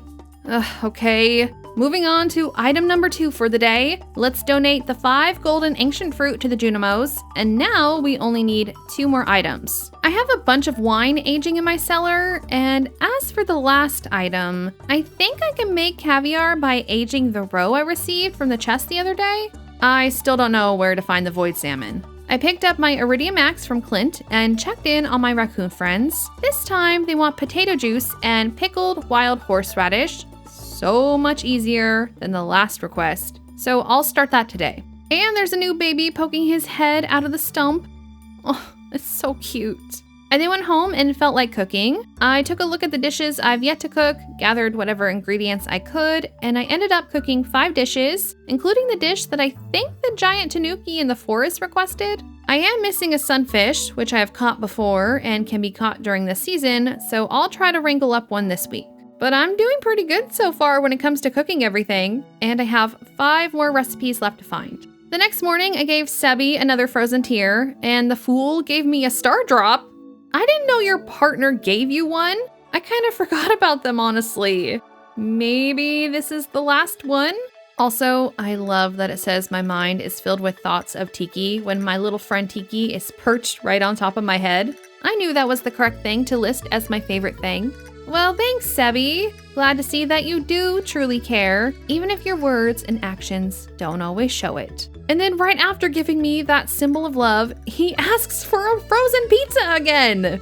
Our love is complicated to navigate, it seems. Short-lived romantic moments. And seems I was wrong. I still don't have the recipe for our tanuki friend. Dang, even he seems upset about it. Well, off to Robin's since I know she's there today, and I commissioned my first fish pond. Next to Grandpa's grave it goes. Next, let's go to the Calico Desert where I gave Sandy a gift for the week and picked up some seeds and 50 starfruit seeds to plant on Ginger Island. Back in the valley, I accepted a quest on the board from Evelyn to gather a dozen leeks. She's so adorable. I looked all over the valley and only found 2, so hopefully in a few days I'll be able to find more than that. The next morning, I placed the fish eggs inside the preserve jars. Let's hope it yields the results I want and provides me with some caviar. Before heading to Ginger Island, I had 2 mango trees on me and decided to plant them in my greenhouse. All I'm missing now is a banana tree, I believe, and then I should have them all. On Ginger Island, I started planting all of my starfruit, beet, and sunflower seeds, and gave Leo a blueberry. I then mined all the fossil nodes, headed to see Mr. Snail, and just guess the number for the purple starfish. I got it wrong, but also, this is a completely valid method for completing this task. The next morning, I had a bunch of pineapples to harvest, and they sell for quite a bit, so that makes me happy. I also realized I had quite a few bones in my inventory that I don't think I've donated to Professor Snail, so I went to check, and yep, I guess I can donate the same bone twice for the snake. Makes sense. As a reward, I was gifted 3 golden walnuts and a mango sapling. Also, I tried 17 on the board for the starfish number today. That is also incorrect. It's a process of elimination, all right? While looking through the little bird shop, I noticed a stingray as an item to trade for, and that lets me know that I can indeed find stingrays on the island, and I know I haven't found one yet. And that makes me believe that I must have had them on my line at one point when I was struggling to reel in a certain fish. I will find a way to get that jerk.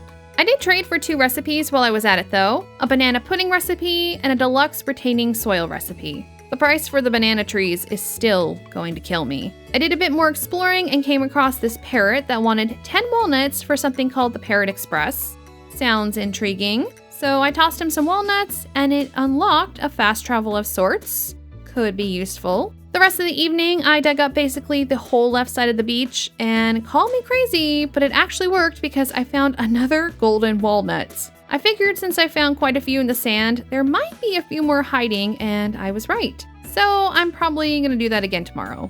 I spent the next morning digging in the sand like a madwoman, but am I though? Because it worked yet again. I found another golden walnut, and now I know there aren't any more hiding in the sand near my shack.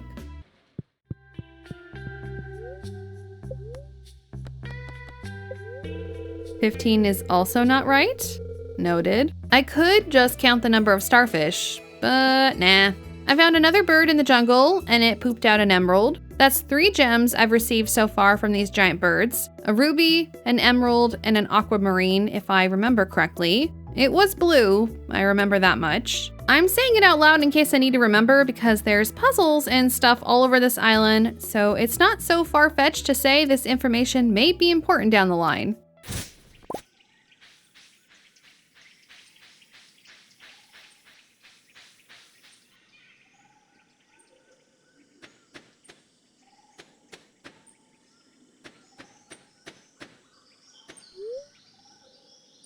Are you serious?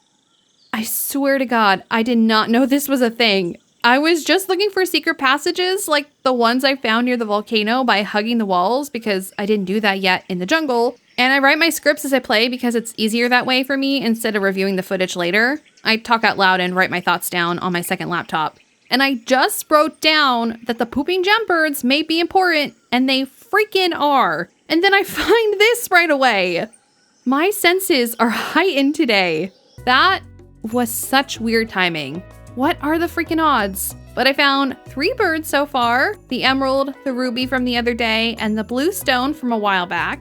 Seems like I can find the birds during the rain, and I can only find 1 each day. And I'm assuming the green one goes here since I'm on the east side of the map. And I'll have to gather the other gems. The blue one was near the entrance to the island, I think. And I believe the red gem was by the volcano up north. So I missed the egg festival this year, but I think I'll survive. But the desert festival is tomorrow, and I want to attend that one for at least one day. So we'll spend the afternoon here on the island and then head on home. I talked to Professor Snail and I got a hint that if I panned in the rivers, I may find some bones. Oh yeah, I kind of forgot that tool existed. I've only used it like twice.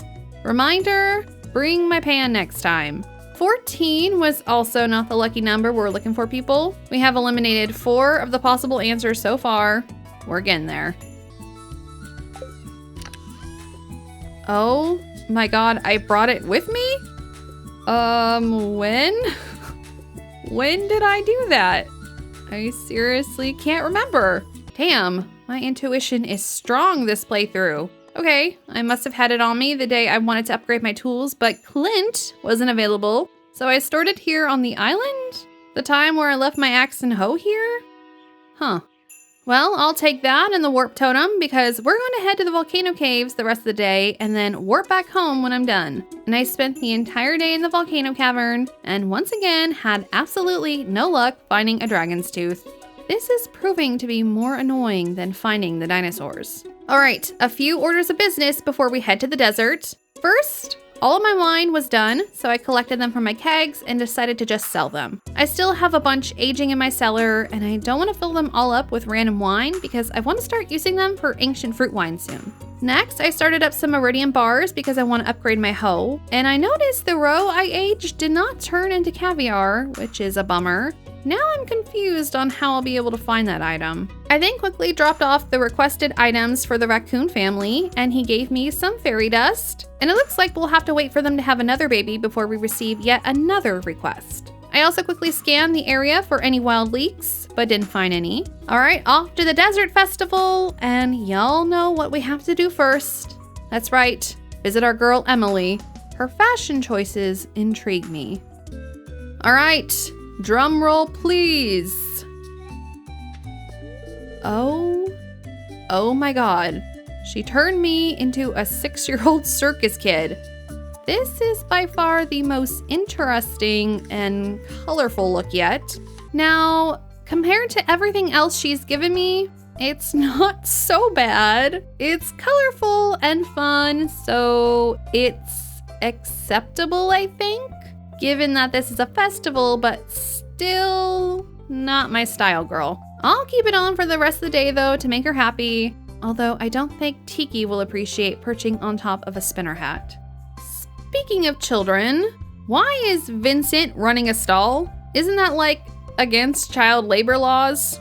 And he's selling human remains? Where are your parents? I got my annual free cactus. Still freaky like always, and I don't appreciate the compliment, sir. I found a few calico eggs in the sand, grabbed my free meal from the overly eager chef, and accepted Willie's fishing quest to catch 3 sandfish, earning me 25 eggs. Also, I tried to pan for gold in the pond, but it wouldn't let me because everyone was in the way. So rude. I then accepted a quest from the Adventurers Guild to reach level 30, and even though it was late, I figured it wouldn't hurt to try. Plus, I had a bunch of bombs on me, so I figured I could get through the levels rather quick. And literally at 1:40 a.m., I made it to level 31. So freaking close. Oh my God. I'm basically about to pass out, but I earned 106 eggs today. Not bad, yeah? And my weariness gives Harvey something to do at the festival. I mean, he looks pretty bored. Now he can nurse me back to health.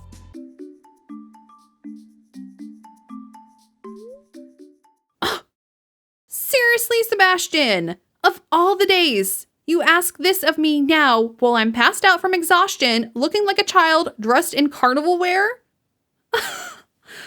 I can't with this man. Why?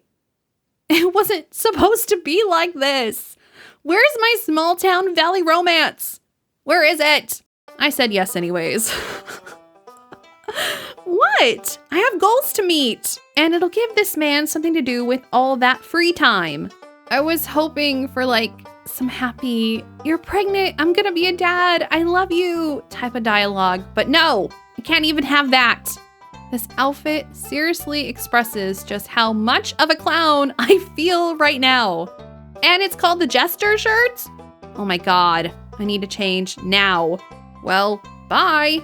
Back to work I go. I chose the same quest today to reach level 30 in the Skull Caverns. On the first floor, I activated the cat statue and it said the mummies had become angry. Not sure I like the sound of that, so maybe they are more aggro. Yep, and they are faster too, but they don't seem too bad. And it didn't take me too long to reach level 30 this time around, since I kept getting lucky with finding holes to jump into. In around 5, I reached my goal. All right, time for Emily's dress-up game, but this time it seems like Sandy is going to be dressing me up, since Emily is running a booth. Ooh, interesting. I wonder if it'll be better or worse. Jesus! I'm a car salesman again. I mean, I take it the outfits are on rotation, but at least let there be a decent amount of them. Sandy, I expect this from Emily, but you, with your cool dress? Business casual is not my look. Okay, well, that's enough festival for today. Back to the valley we go, where I checked up on my animals, and yes, they are out of hay again. I'm planning to build a second silo because this is getting ridiculous. I also had a bunch of ancient fruit to harvest, which was wonderful, and sold a bunch of fruit I picked from my fruit trees and from the bat cave. I then placed all my ancient fruit in the kegs to get a start on that tedious process, and earned a decent amount from all of the artisan goods and crops I sold at the end of the evening. Early the next morning, I gave Krobus a gift, and now we are at full hearts. That makes me so incredibly happy. I love this little black blob. He's so cute. That leaves Sandy with 2 hearts, the dwarf with 3 hearts, and Leo with 9, and Sebby with 1 more left to earn as well. Almost done with this task. Almost. Right at 9 a.m., I purchased more hay. God, it's so annoying. I need to start planting grass on my farm again. Once I was done earning a bit of trust back with my animals, I made a pit stop to Clint's to upgrade my hoe to an iridium hoe, and then made my way back to the desert. Sandy is manning the clothing booth again, so let's see what she'll dress me up as for our final day of playing dress up.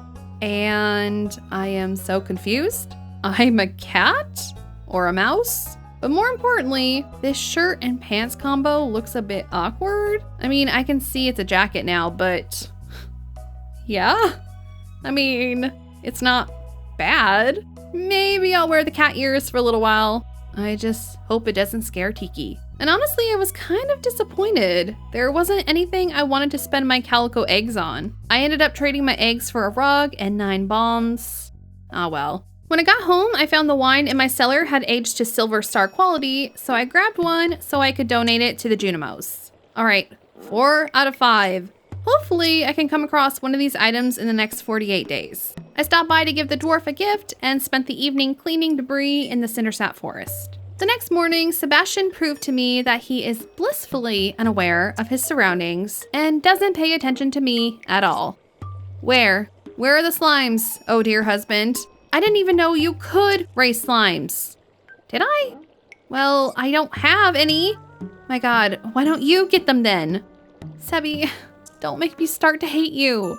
All right, I'm gonna try to catch a sunfish in the river today and then focus on cleaning the rest of the debris from the Cindersap forest to better my chances of finding more forage. I still need a bunch of leeks for Evelyn's request. And around 10 a.m., I caught the sunfish I needed, but I decided to catch an extra one for good measure. The rest of the evening I spent cleaning up the forest, gathering materials, collecting berries. You know how it is. Hopefully, clearing a bunch of the debris will help the leeks spawn more often. Today is going to be another resource gathering day, and I finished clearing up the forest around 4 p.m., started up all of my artisan goods, and got them shipped for the evening. And then I decided to make 2 more dishes now that I have the ingredients: baked fish and some ginger ale. Of the dishes I have left to cook that I have already learned, I need beets for the vegetable medley, which are currently growing on Ginger Island, a morel mushroom, which I'm hoping will spawn on my mushroom log soon, and who knows how long it's going to take for me to obtain bananas. At this rate, probably never, because I can't seem to find dragon's teeth. Next, I think I'm going to make this area by my grandpa's grave a fish pond / tree farm. I think it'll look pretty. I was also given a tip to either put the spring legendary or the crimson fish in one of the fish ponds because their eggs sell for a lot. So we'll start with the spring legend first. Okay, first item on the docket is to build another fish pond, so I ran to Robin's to get that started. Next, I made my way to Clint's to pick up my upgraded iridium hoe and decided to upgrade my pan to a steel pan. Figured I should do that since this tool seems like it'll be rather useful. I then foraged around the valley a little bit, looking for leeks. I found 2, so better than nothing. I managed to cook 1 more new dish after finding a morel mushroom in the deep forest, the fried mushroom dish, and spoke to Sebby where he thanked me for making him feel important. You could reciprocate that feeling, my love.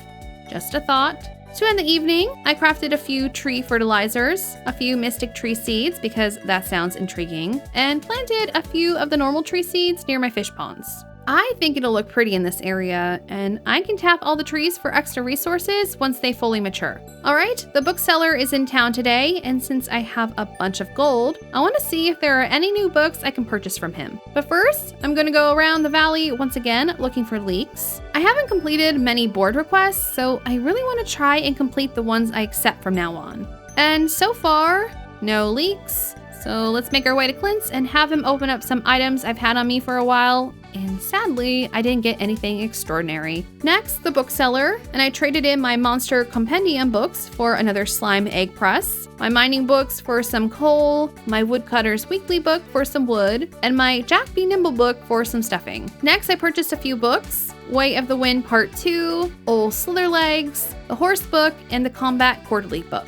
I went ahead and read them all, and I guess the last book was not a needed book for the list, but now I'm missing 2 books, 1 Combat Mastery Star, and 2 other items on the page. I'm getting close. I then continued my search for the wild leeks, and I found 3 in the mountains, leaving me with 3 left to find with around a week to go.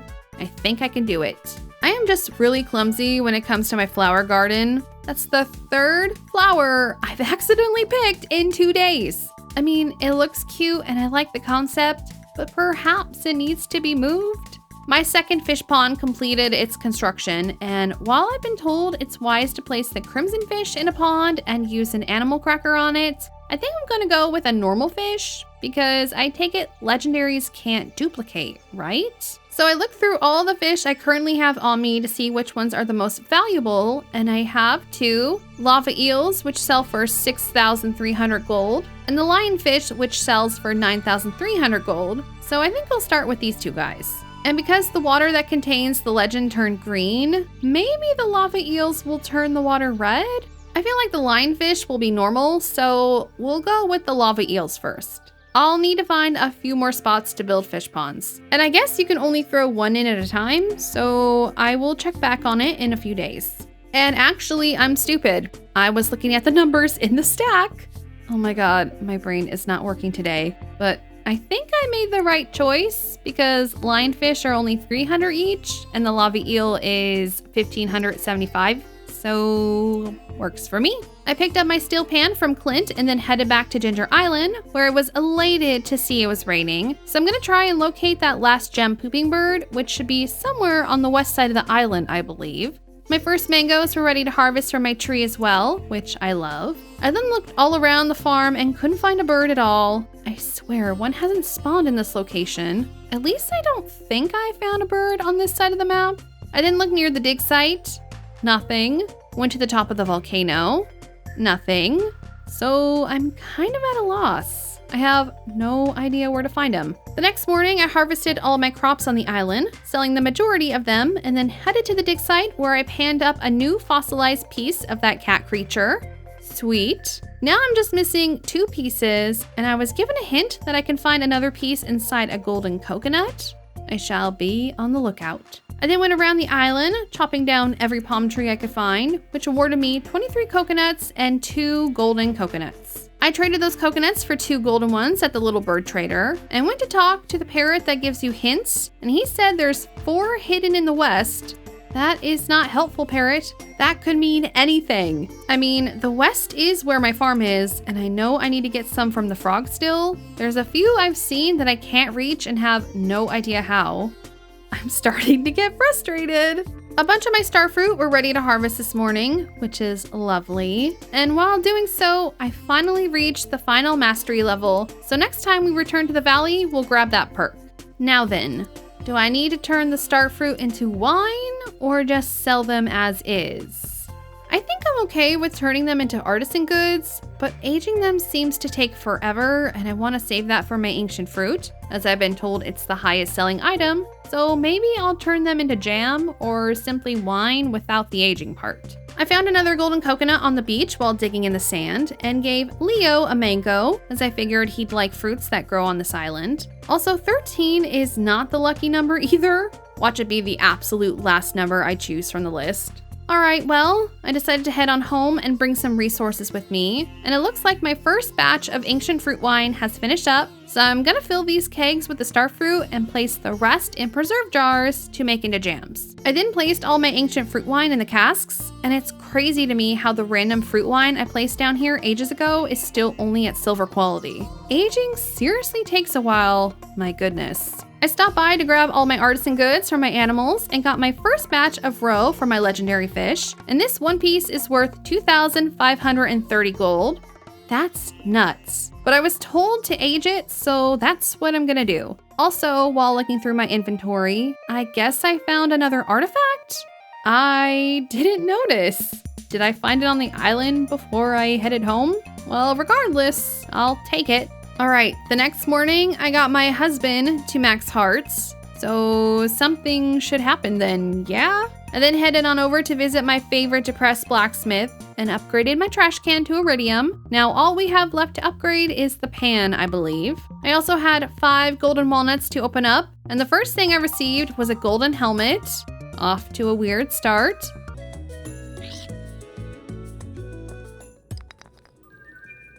Oh my god, I got a banana tree! This is freaking amazing! I thought I'd never be able to find one because of the dragon teeth. I never thought I'd be so happy to have access to bananas. So the second pull was worth its weight in gold in my opinion. I then got some iridium, a mahogany seed, and 5 taro tubers. No fossils, but banana tree, you guys. Banana tree. I then donated the bone piece I found, earning me the last part of the sloth skeleton. 2 more items left, and I believe the museum should be complete. The rest of the day I was foraging, looking for leeks, and eventually I came across the rest that I needed, so we'll drop them off in Evelyn's kitchen tomorrow. Before ending the evening, I crafted a few more things. 11 more kegs and 20 tappers. I placed the kegs in my shed and the tappers on my trees near my fish farm, although a few trees are still in the process of growing. And doesn't this area look cute? I really like how natural it looks. The next morning, Sebastian said something sweet, and while I appreciate that he knows how hard I work, I wish he'd do the same, or offer to help, or work, or say cute things way more often, but it's a step in the right direction. I received my first bit of roe from my lava eel and made my way to Evelyn's house to drop off the 12 leeks, completing that request.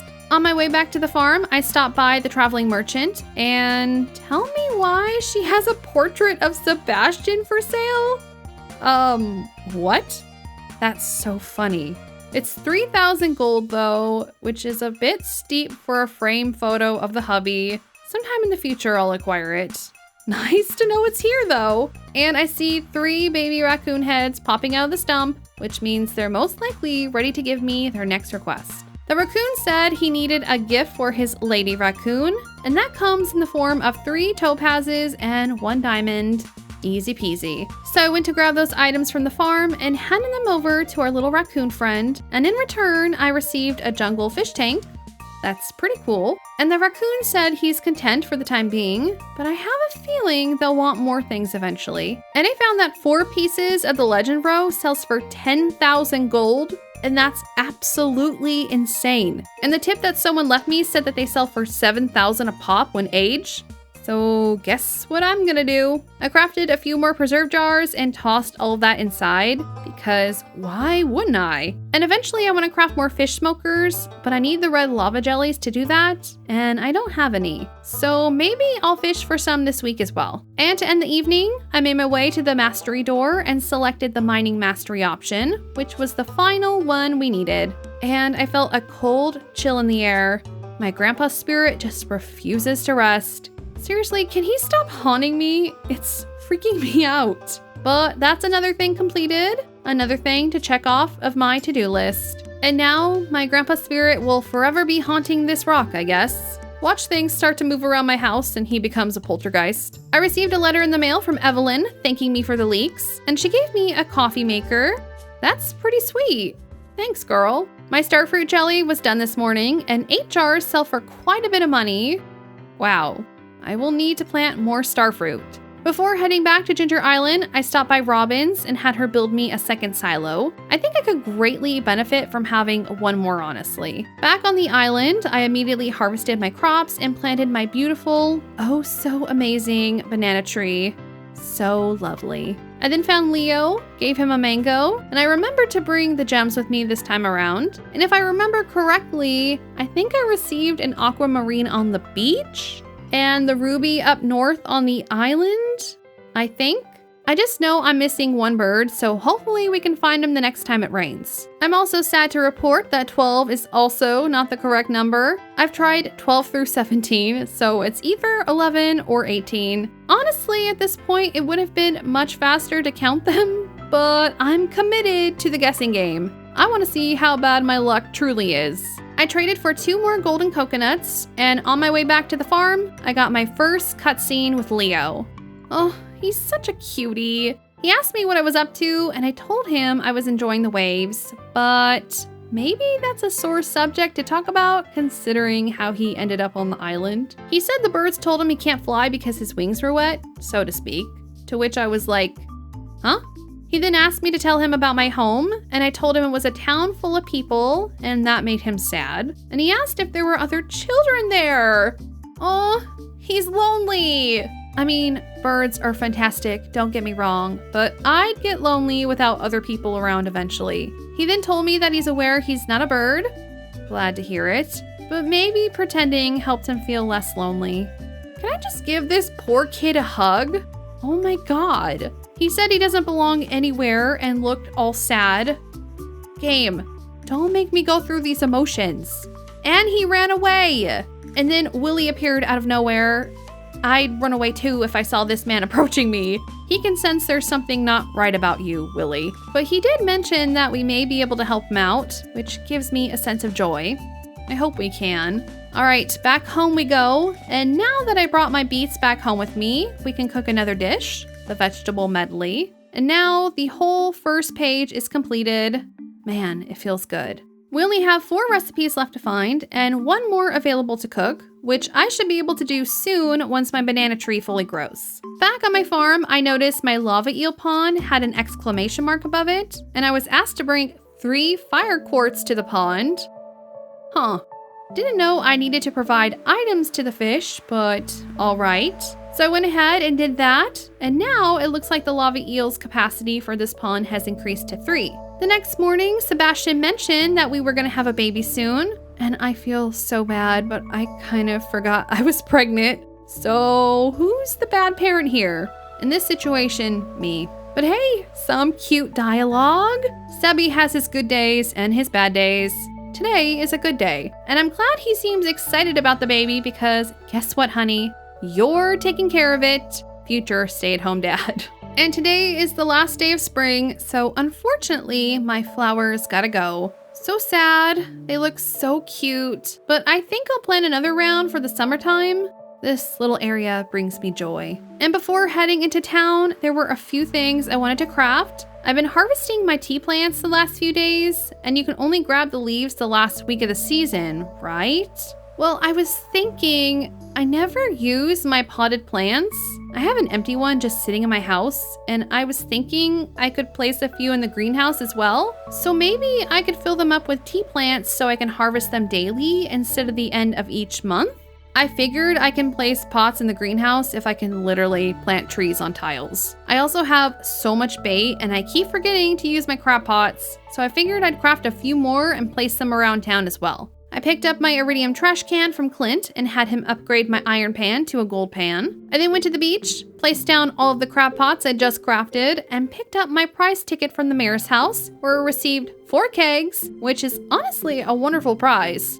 I could use more kegs right now. I then uprooted my tea plants, thankful that I can actually do that instead of them being destroyed, crafted a few more tea saplings, and I was very happy to see that I can indeed plant them inside pots in the greenhouse. And yes, I have ancient fruit to harvest, but I'm being a weirdo and just waiting until I can harvest everything at once, okay? I have plenty of ancient fruit currently aging down in the basement. I can wait a bit longer. All right, today is the first day of summer, which means we need to pay Pierre a little visit. Also, my legend row finished aging, and holy moly, that's so much money for 4 jars of fish eggs. It's beautiful to see. I accepted a quest on the help wanted board for a cave carrot for Marnie's goats, and then purchased some seeds to start the season with. A bunch of flower seeds because flowers make me happy, even if they aren't profitable. Some red cabbage seeds, a bunch of wheat seeds, and that's it for now. I do want to set up another little area to grow seasonal produce, so I'll have to think about where to place that soon. It may be a bit meaningless to plant all these flowers, but it's pretty looking and I like my little flower garden. And most of my day was spent planting flowers, but at the end of the night, I had my first baby and it was a girl. Aw, how cute. All right, what to name her?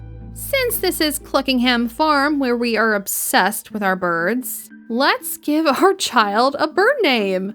I chose Raven. It's normalish, and I think it's kind of cute. Welcome to the world, Raven. I promise not to neglect you too much.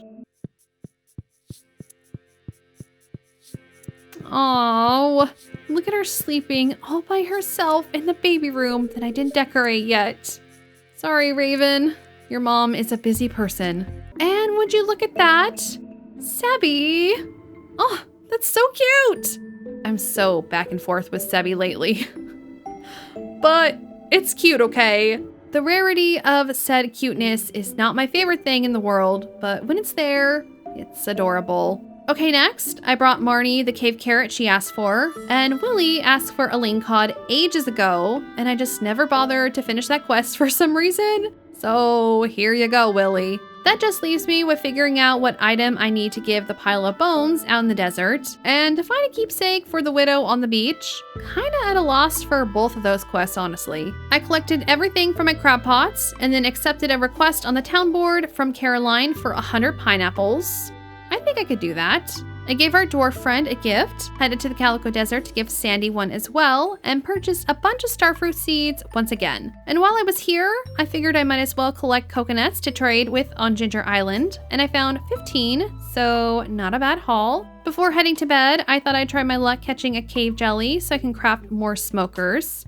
I was unsuccessful. The next morning, I made my way to Ginger Island to get a start on planting all of my seeds. But first, I had to try my luck at the starfish guessing game, and I cannot believe it's literally the last option that I've yet to try. 18 starfish? How can I be so unlucky? I had 8 guesses to get the answer right, and I literally chose every single option but the correct one. Well, I'll submit the correct answer tomorrow. I'm sure this has been frustrating to watch. Apologies. While at the dig site, I found 5 Omni Geodes, a treasure trove, and 3 more golden walnuts. All things I want to be finding, so I love that. I then got to work on my island farm. I had a lot of blueberries and pineapples to harvest, and I grabbed 42 of the 100 pineapples needed for Caroline's request, so I should easily be able to accomplish this goal. And it took all day for me to plant my seeds, but I got a good amount in the ground, so I'm happy with how it looks. All right, it's raining today, so I'm going to walk every inch of this island in hopes of finding the last gem bird for that puzzle.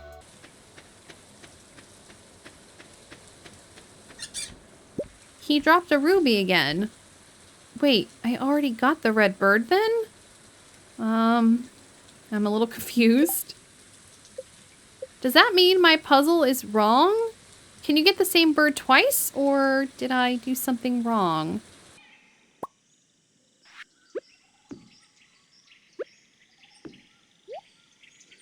Well, that didn't work. Okay, well, I guess I shall keep looking for the birds. I'm assuming they can show up more than once, perhaps, which means I remembered wrong. The ruby goes in the beach slot, and I think the emerald is in the correct spot. Not 100% sure where the blue gem goes, and I'm still missing one final bird. I'll just leave the puzzle as is then and try again when I find another one of those gem birds. I still roamed around the island to see if I could find another bird, but I couldn't. I've only ever seen one per day, so I'll have to wait for it to rain again. Also, completed Professor Snail's starfish question. Finally. I'll properly count the next one, I promise. I found Leo, gave him a mango, traded for 2 more golden coconuts, and went back to the valley. I stopped by my house to say hi to Raven. What a cute little bundled up blob. I'm sure she'll be great friends with Tiki when she grows up. So, do the kids grow up in this game? Or do they stay babies forever? It would be nice to talk to them and choose their appearance. She'd obviously have black hair like Sebby, and because her name is Raven, you know. I collected all of my starfruit wine, and oh my god, that's a lot of money. I understand why people told me to plant a bunch of starfruit. I'm still not going to age it because, again, I'm saving the ancient fruit for the casks and kegs. Let me know what's better though when it comes to aging the ancient fruit or the starfruit, and if it's worth it to age either of them in the end. I'd love to know. I now have 2 lava eels in my fish pond, and I received more of that high-selling legend roe. Slowly but surely, I'm finding wonderful ways to make a bunch of money.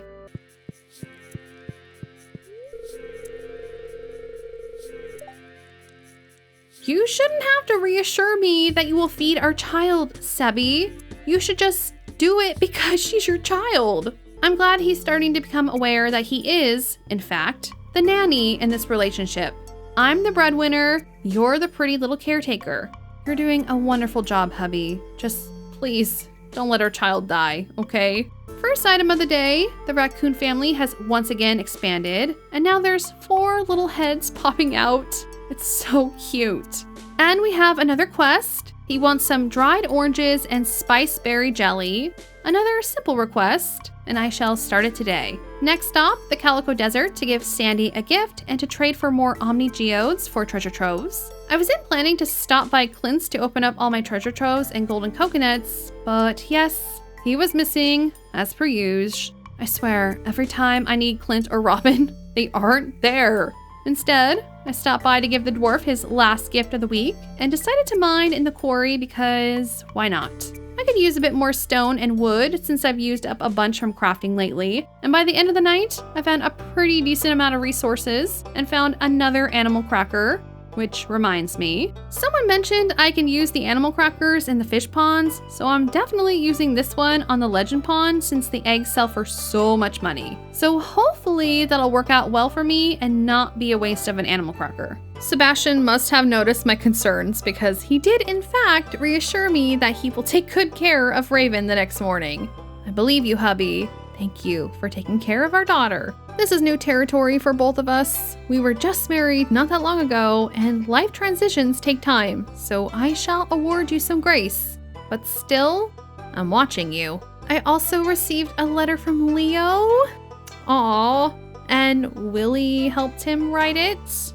But I got a poi cooking recipe. Very cool. It's still not the recipe for the dang tanuki though. It has to be the one right next to it. Maybe I'll receive it from Professor Snail? Okay, now I can open up my coconuts and treasure troves. Thanks for making me wait, Clint. The golden coconuts awarded me a bunch of seeds. Kind of a bummer. But I also received another banana tree, so I'm definitely not mad about that. The treasure troves were basically a bust too. God, Clint, stop being useless. And you know, I'm kind of in the mood to start restructuring my farm, so I think I'm gonna do just that. I've really enjoyed the little flower and fish pond area I've created, so now I want to create a permanent area for my animals, and this section of the land by the large pond would be a perfect fit. It's a bit late to rearrange my barn and coop because Robin will be closed by the time I reach her, but I can start prepping the area at least. I don't care to have fences, honestly. They aren't that cute looking, and I plan to just plant a lot of trees and other plants next to the buildings since the animals don't seem to eat my crops anyways. Although this area has the most tillable land for crops, but I don't think I need to worry about growing a bunch of crops anymore, so it's fine. All right, early next morning, I made my way to Robin's to move my farm buildings around, and I'm trying to give them a more organic feel with their placements, but I'm not sure I like the layout that much either. But we'll try this first. After moving them, I started playing around with the color schemes. You could spend hours doing this, I swear. I was a tad annoyed that we can't use a pure white color for any of the buildings, but I went with a lighter brown and a muted blue, and I think it looks pretty nice. I wasn't able to paint my other barn because it's not fully upgraded yet, and also, why can't we paint silos? This color makes them look so ugly. I gotta find somewhere to hide them on my farm. I demolished my mill because I don't really need it anymore. And I found out I can move my home and the greenhouse. So I moved my house by the river because that looks lovely. And I think I'll try moving my greenhouse to where my home originally was after I move some stuff out of the way. Decorating is so fun, you guys, but man, am I indecisive. I went home, removed the torches, moved the greenhouse, and had Robin start the final upgrade to my second barn. The rest of the evening, I spent transferring my colored chests into my house because I don't want to keep them outside now that I'm beginning to fix everything up. But I also don't want to keep them like this either, so I'll figure out what to do with them another day. Maybe I'll just buy more fridges or something.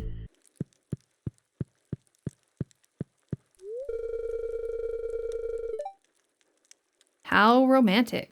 All right, bright and early, I made my way to the dwarf to give him some jade. And then I became a first-hand witness of the betrayal of trust between husband and wife.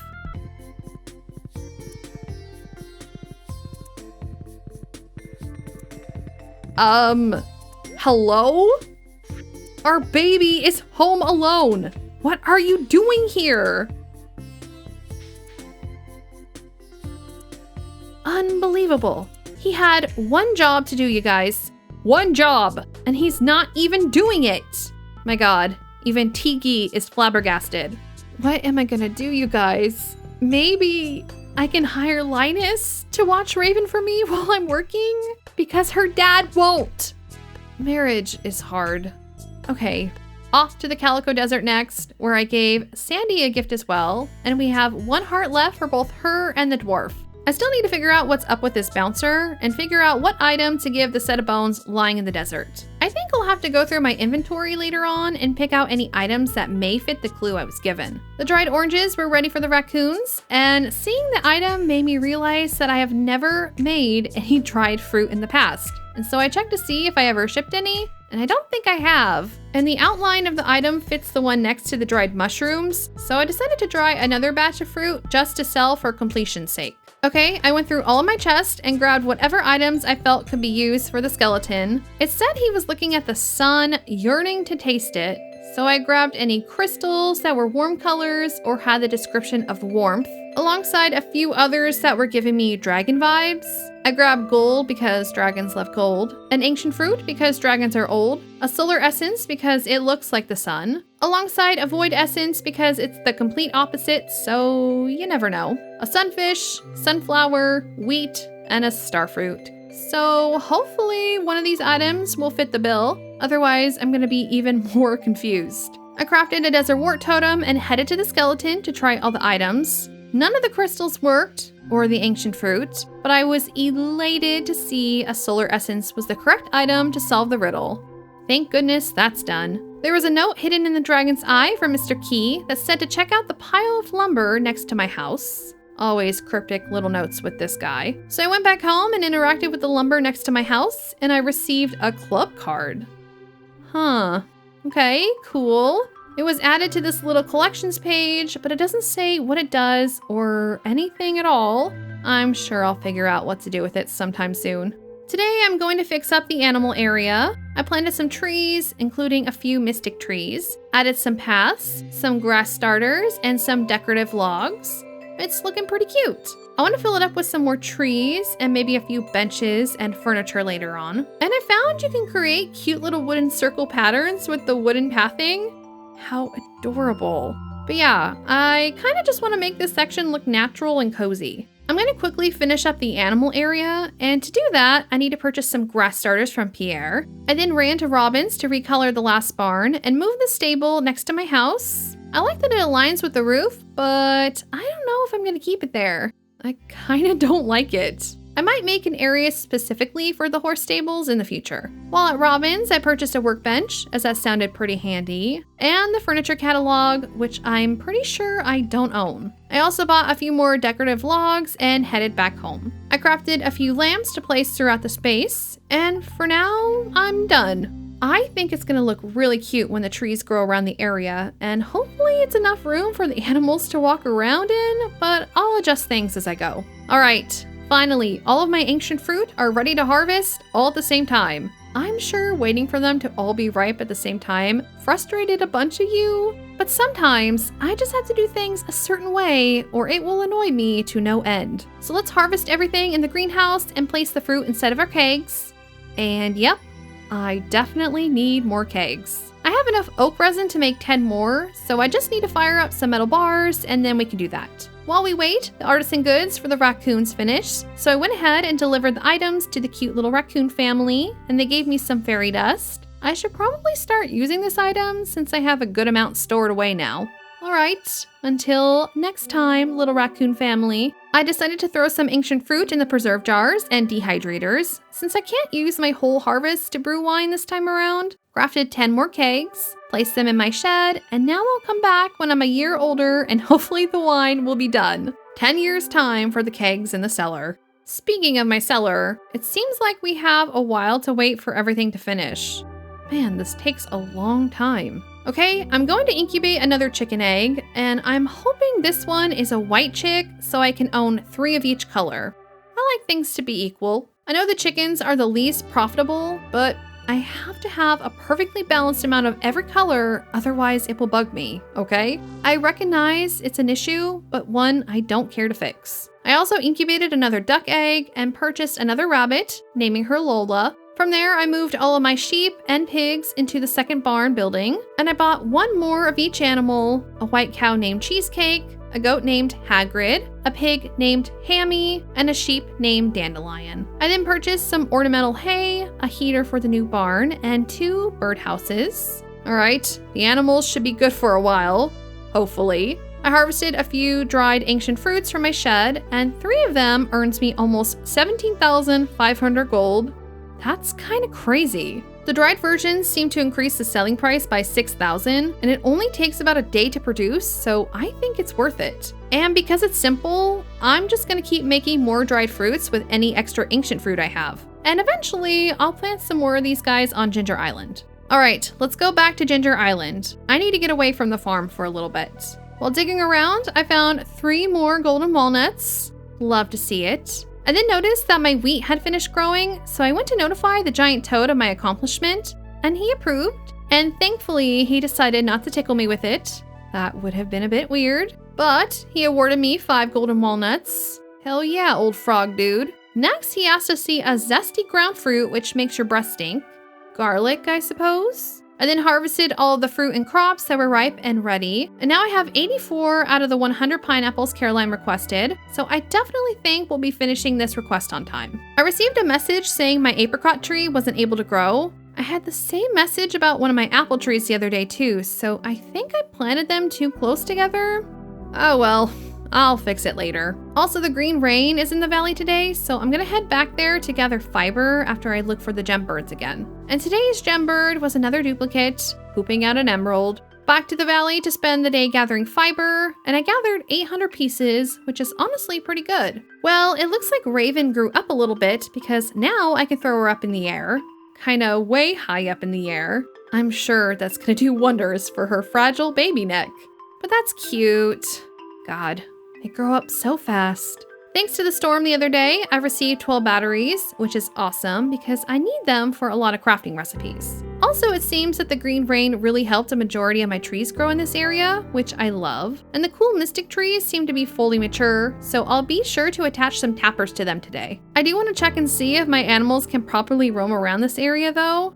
It's a bit cramped, but you know, it's aesthetic looking, which, like function, is equally important when designing spaces. And hopefully in a week or 2, I'll be able to determine which trees are unable to grow. I have no idea how to tell which fruit tree is which, but it seems like the animals are getting around pretty well so far. My ancient fruit jelly was ready to harvest, and I think that's a pretty decent price considering a gold tier ancient fruit sells for 907 gold, and a jar of jelly sells for 1,610. So it's close to doubling its worth. I added tappers to a few of the trees in my animal section of the farm, making sure to tap all the new blue mystic trees. And I found that I had a new request from my lava eels, and they want basalt?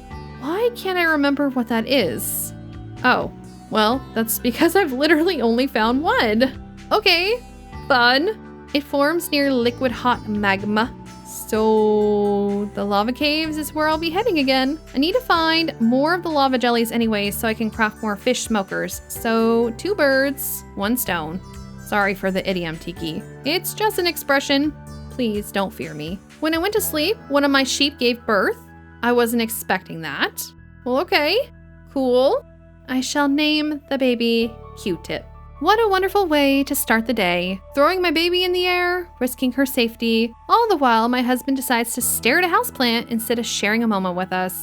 Okay, I took care of all my animals and then headed to the mines to look for cave jellies and basalt rocks. I ended up finding 6 magma geodes before trying my luck at fishing, where I actually caught 3 cave jellies. The next morning, I crafted 3 more fish smokers, made my way to Clint's to open my fire geodes, where I did, in fact, not receive the item I was looking for, because of course I didn't. And then said hi to my dwarf friend and gave him some jade, stopped by the desert to give some to Sandy, and now we are at max hearts. Just have 1 more heart left with the dwarf, 7 hearts with Leo, and we also have a heart meter with our daughter. Oh, look at her little face. All right, let's smoke some fish to make a bit more money. I just grabbed the fish that I had plenty of in my chest since I honestly don't need that many of any single fish, and it can earn me a good chunk of gold, so hey, why not? And at the end of the evening, I made over 50,000 gold from just smoking fish.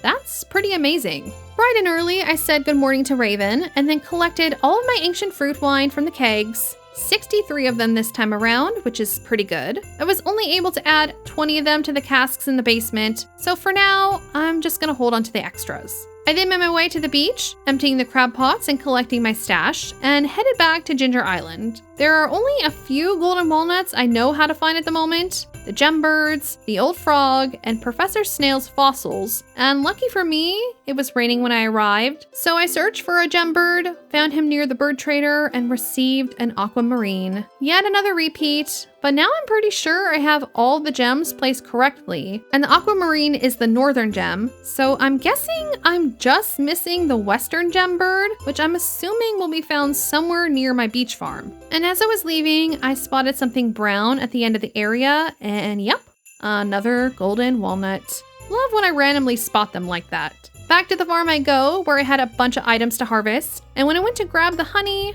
my inventory was full, causing me to swing my scythe instead. And there goes that little operation. And I'm super close to finishing Caroline's pineapple quest. I just need 4 more to ship within 11 days.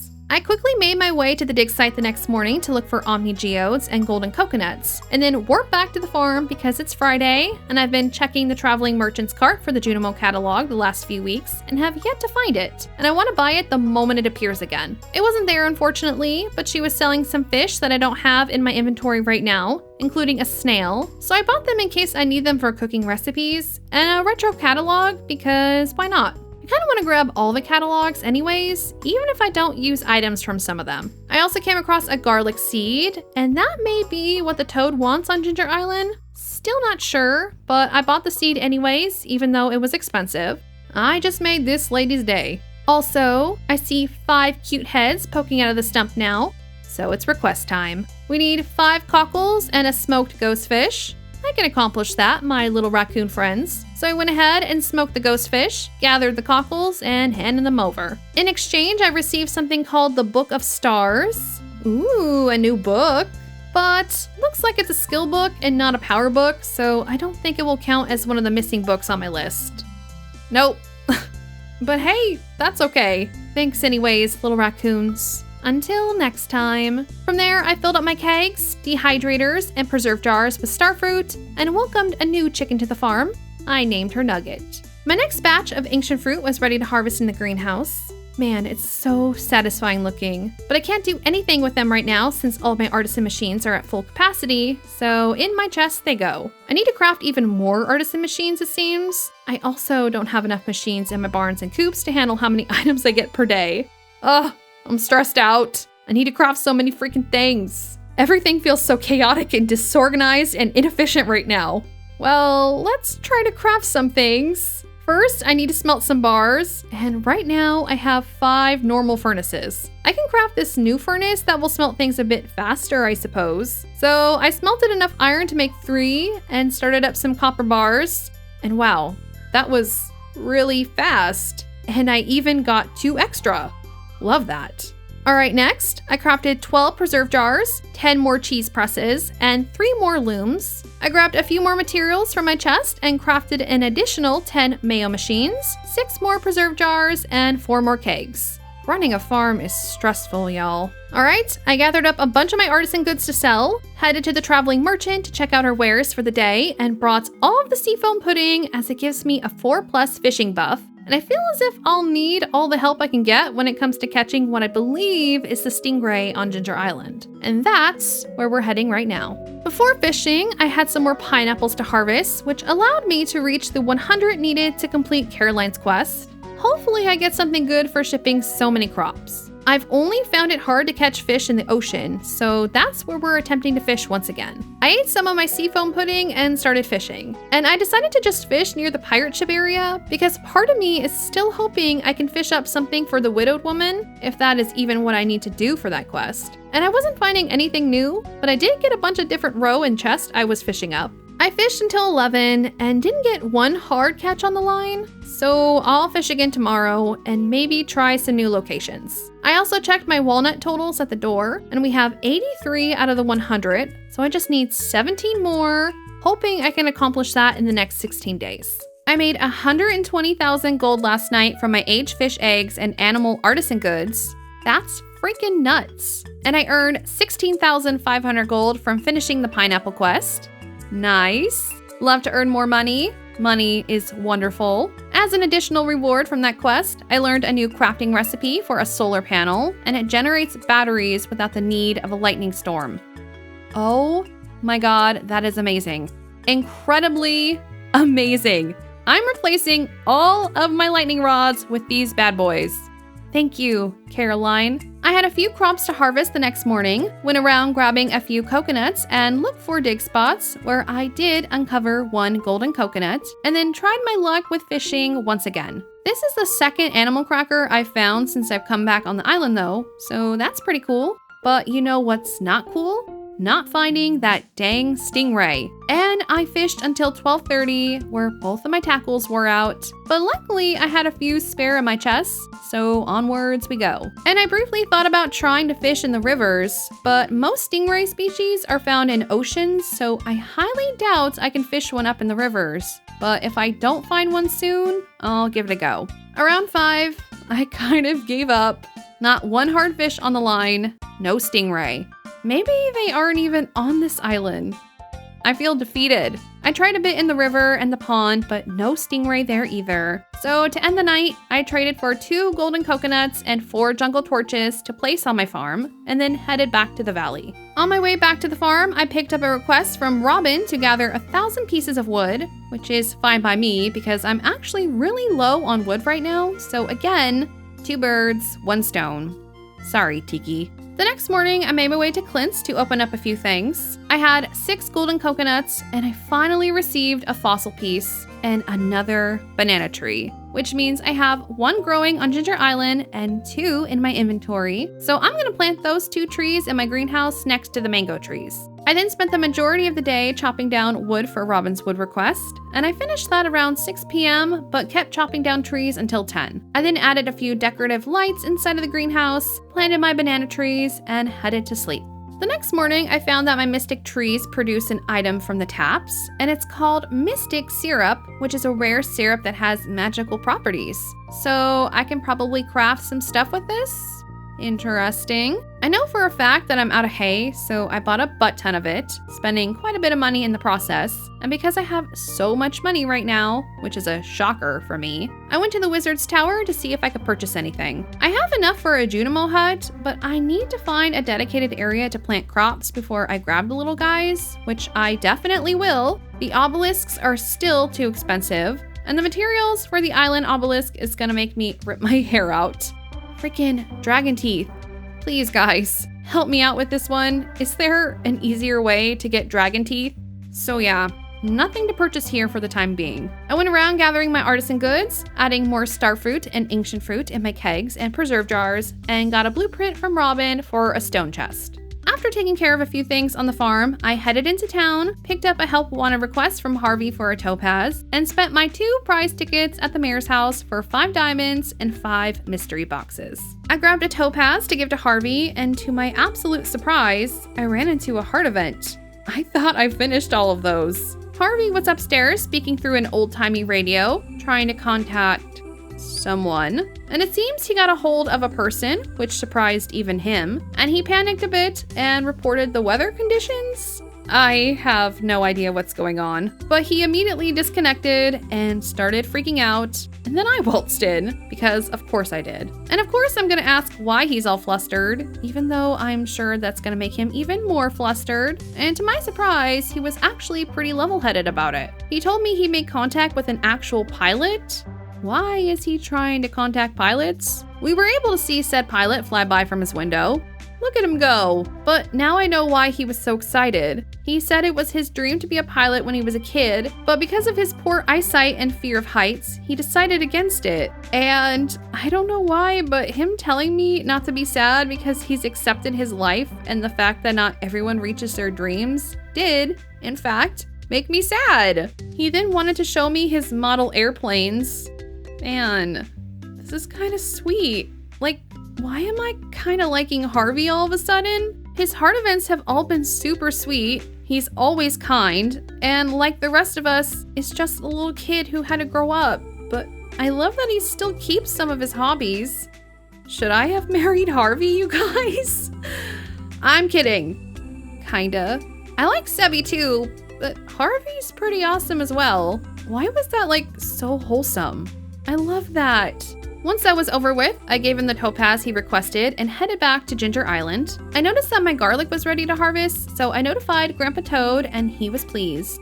Why does he keep denying himself the food I grow? It's frustrating me. He then awarded me 5 more golden walnuts, and we are done with the frog request. I found 3 golden coconuts in the ground before donating the skull I found to Professor Snail, and now all we need is 1 more fossil piece. And I asked for 1 final hint, and he said I can find the last piece from fishing. Great. Not really what I wanted to hear. Oh god. Well, for now, it's raining, so let's hunt a gembird. And to my absolute delight, I found one on my farm, the last freaking gembird. This one was purple and dropped an amethyst. So I went to the rainforest, placed down the last gem, and hell yeah, I was right. And I was awarded 5 more golden walnuts. I have to be getting close to finding them all. And I now have 23 walnuts, and the one on the beach was asking for 20, and if I do, he'll build a resort? Okay, why not? And yeah, they never failed to impress me. That was fast. So yeah, I guess I'll see what happens with this area soon. I found Leo and gave him a mango and found out it was his birthday, so lucky me. Now we're at 6 hearts. I then headed back to the valley and picked up a help wanted quest on my way to the farm from Willie for a hot pepper. I think I can manage that in exchange for a prize ticket. So I grabbed a pepper, dropped it off, and there we go. Prize ticket. Easy peasy. While at the beach, I refilled all of my crab pots and went to go check out the traveling merchant's wares. And I came across an artisan good I've yet to see or create, mead. And it can be made by fermenting honey. Should have thought about doing that. So I bought it just so I could sell it for completion's sake. I'll brew some in the future though, don't worry. And looky here, now there are 6 raccoon baby heads popping out. It's so stinking cute. I can't handle it. But how many babies are they gonna have? Okay, next request from our little friends, dried blackberries and apple jelly. They're giving me easy tasks lately and I appreciate it. And I plan to go mining again tomorrow to look for more fire geodes, and I'll need all the luck I can get. So I figured I could finally craft a statue of the Dwarf King, which will award me 2 mining related powers each day, and I'll eat some lucky meals before going as well. But it's getting pretty late, so I'll craft it tomorrow morning. And look at how much money I made from my starfruit wine once again. Freaking insane. Early next morning, I crafted the Dwarf King statue and chose the greater chance to find geodes option, cooked a dish that would award me 2 luck, and headed to the mines. And I just now realized I should have brought bombs with me to make this process faster. I'll do it next time. I'm too lazy to go back. And I ended up finding 12, not as many as I was hoping for, but also not too bad. And my pig gave birth at the end of the night. I can always do with having more pigs. I named her BLT. The next morning, I used my prize ticket and received some magic rock candy, and then headed to Clint's to open my geodes, and I sadly did not receive the item I was looking for. I have a feeling it's going to be hard to come across, and since I was desperate, I also opened up my Omni geodes, hoping it would be in one of them. And guess what? It wasn't there either. I just cost myself 4 treasure troves. Well, I stopped by the dwarf to give him a gift, and now we are at 10 hearts. So the only hearts I need to earn now are with Leo and Raven. Okay, let's craft a few new things. I'm in the mood to experiment with stuff. First, I crafted a geode crusher so I can bypass going to Clint's. Sorry, Clint, but your work schedule is inconvenient for me. I also crafted another obelisk since I crafted one last video, and now I have 2. I crafted 5 beehives, 4 treasure totems, as I've yet to use this item, and 3 solar panels, although I plan to build more. It's the first day of fall, and the first day Raven is out of the crib. How cute! She's playing with toys! Even Tiki approves. All right, I really want to get another shed built on top of the slime hutch and test that out. But I think I'm going to go back to Ginger Island today and work on trying to find some more golden walnuts. But not before I grab some starfruit to bring with me, along with my treasure troves to test them out as well. The description says it summons dig spots, and since I found a lot of omni geodes on Ginger Island, I figured it would be a good area to do that, because I have no idea where the last 2 artifacts are located, and I'd rather just purchase a ton of treasure troves and find them that way. It sounds way easier in my opinion. But maybe I'm missing really easy and obvious artifacts? So maybe I'm actually making things more difficult on myself. Before I board the boat, I picked up another island request from Willie, and it had to do with fishing, which I plan on doing a lot. But now I realized I made a mistake because it's for stingrays.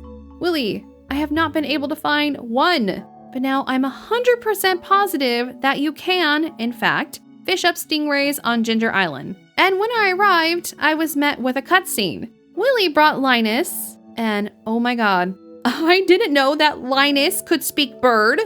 Bestie, how could you keep this secret from me? I'm the bird lady. Oh my god, I feel so betrayed. I thought we didn't keep secrets from each other in this friendship, Linus. We're going to have a talk about this later. But for now, I see you're in the middle of something important. Linus introduced himself to Leo and was so sweet and kind, making him feel safe and welcomed. And then Willie and Linus asked Leo if he'd like to come and live with everyone in the valley. Oh my god, yes! The poor kid shouldn't be living all on his own. Linus, you are a treasure. It makes sense that they'd ask Linus to come and greet Leo, since he's a nature man himself, so he'd most likely feel more comfortable talking to him. But then Bestie had to talk about dying. Jeez, way to dampen the mood. And also never say that again, Linus. I'll punch you in the throat if you do. Leo seemed a bit hesitant to leave, but Willie said he'd be glad to bring him here anytime he'd like to visit. And Leo seemed excited about the prospect of there being other children in the valley to play with, and then I had to make the decision. Why me? But yeah, I think it would be wise for him to come back with everyone, since he's still just a child. But Linus said that in the end, it would be up to him, which is fair. And in the end, he agreed to go back with everyone, which is wonderful. But he felt really sad leaving the birds behind, and one appeared to tell him that they were happy for him. See, birds are so amazing and loving, y'all. Way to go, little Miss Parrot. But man, she said a lot in just 2 squawks. Bird language seems like it would be tough to learn. But it was super sweet.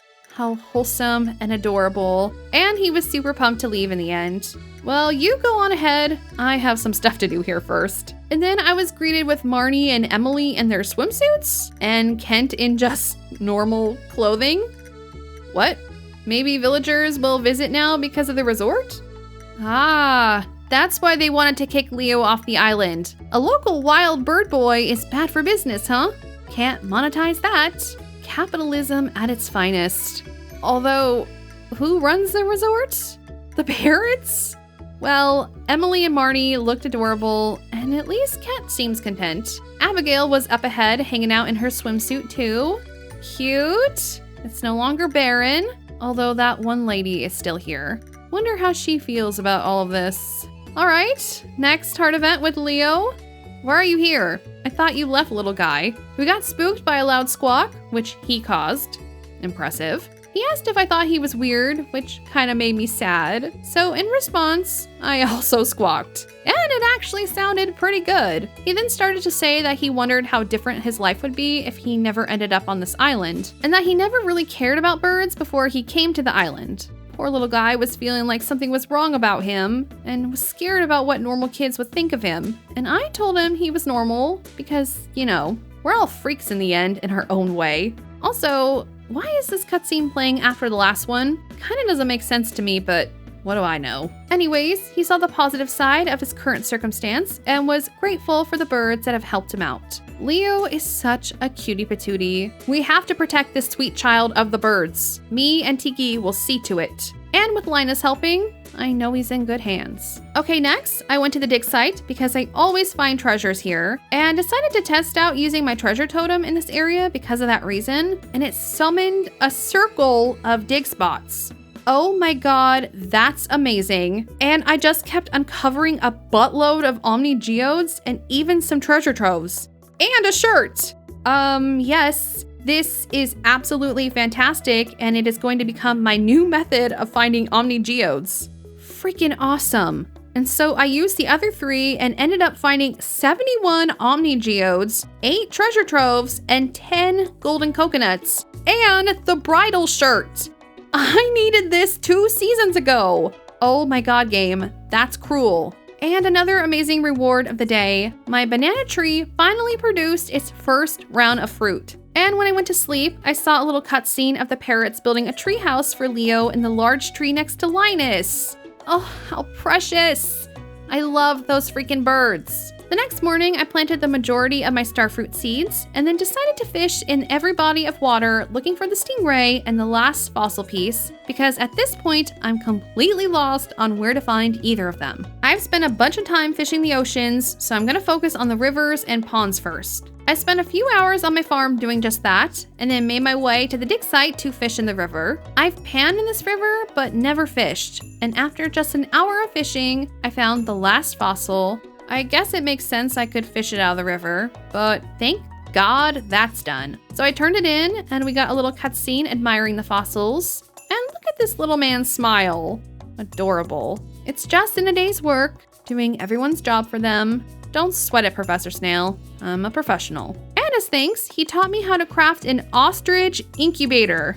I knew there had to be a way to hatch that dang egg. Every egg in this game you can incubate. I'm so freaking glad I saved it. I just had a feeling it would be relevant down the line. The last few days have been freaking awesome. You just made my day, little professor dude. As a reward for completing his collection, I was awarded 6 golden walnuts and a banana tree.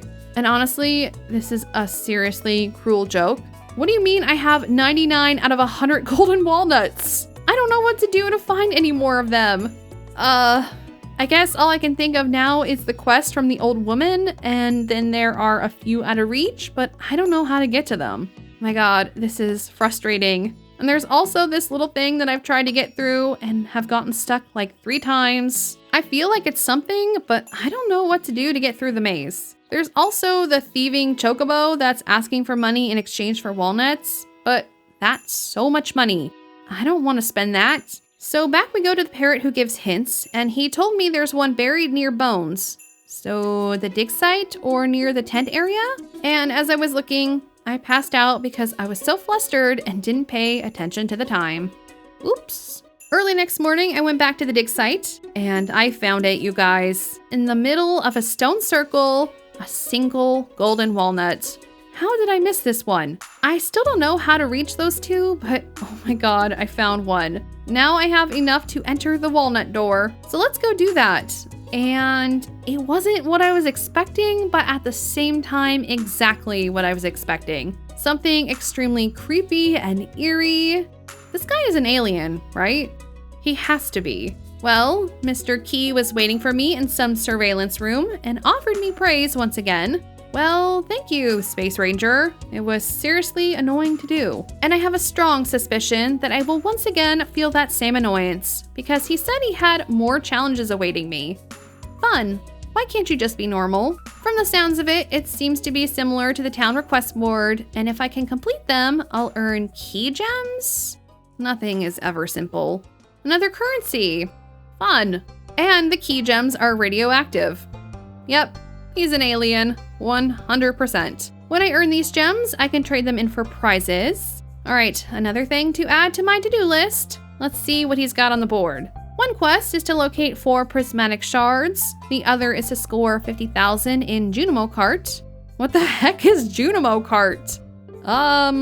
I guess I'll just accept the prismatic shard quest for now. I also found that the little lucky robot cat is a perfection tracker, and it shows me what else I need to do in order to reach perfection in the game. This will come in handy next playthrough, and it looks like I'm still missing quite a bit, and there are 29 more walnuts to find? Oh dear lord. And looking at the rewards section, there are actually quite a few useful items here.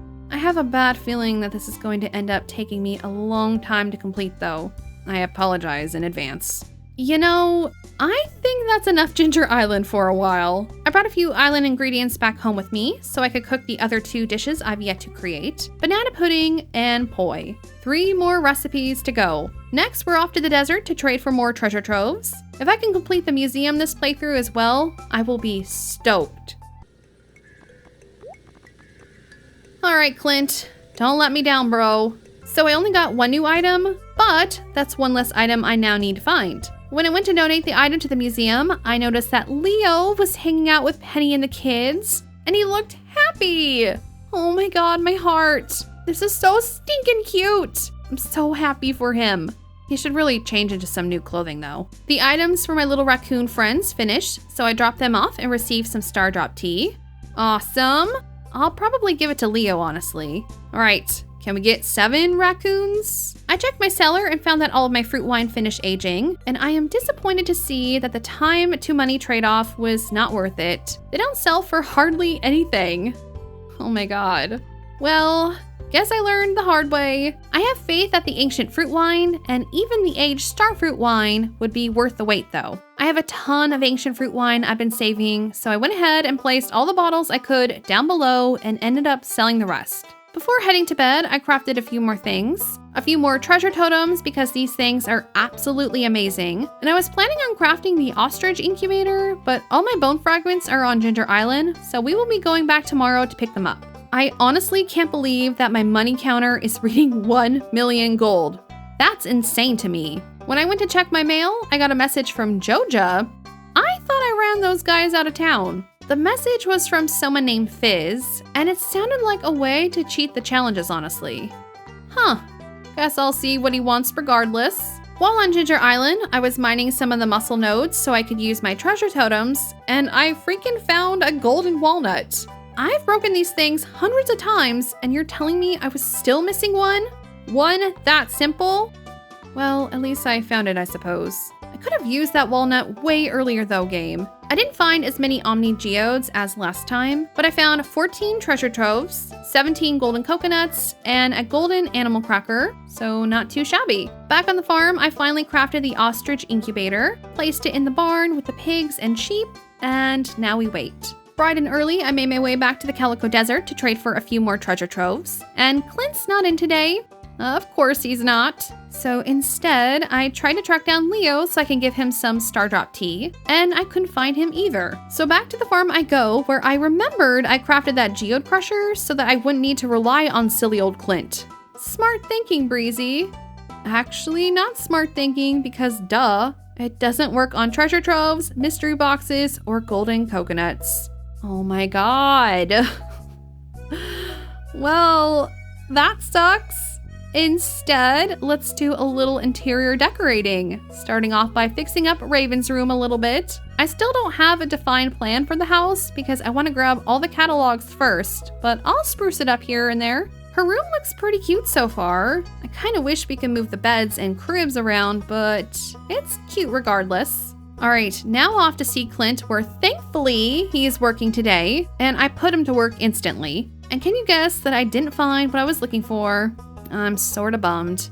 Everything was a freaking duplicate. But I guess when I only have one item left to find, it's gonna be harder to find it. Next, I went to get a slime hutch started. I won't be able to do anything with it this playthrough, but I keep forgetting to build one, so let's do that. And for now, we'll place it by the fruit cave. I spent all day looking for Leo so I could give this kid a gift, and I could not for the life of me find him anywhere. I only caught him walking home around 6, so I stopped him and gave him some Stardrop tea so we can become even closer friends. The Stardrop tea stuff is honestly a miracle worker. We're at 8 hearts now, with just 2 more left. The next morning, I received a recipe from Leo for mango sticky rice. Yes, just what I wanted to see. And I was kind of hoping it would end up being the recipe I needed for our Tanuki friend, but no, of course it isn't. But I have all the ingredients needed to cook it, so I went ahead and did that really quickly.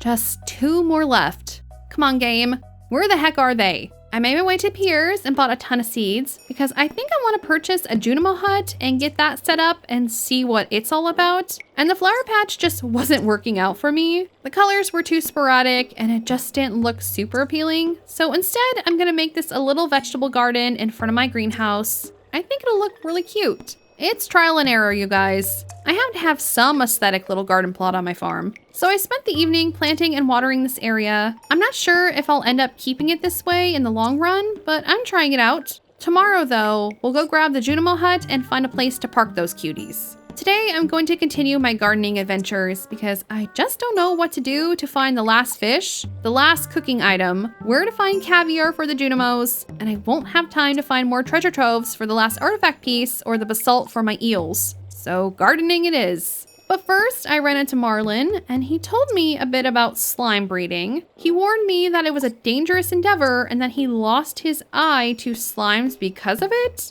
Dang. And yet, you want me to breed them? I don't want to lose an eye?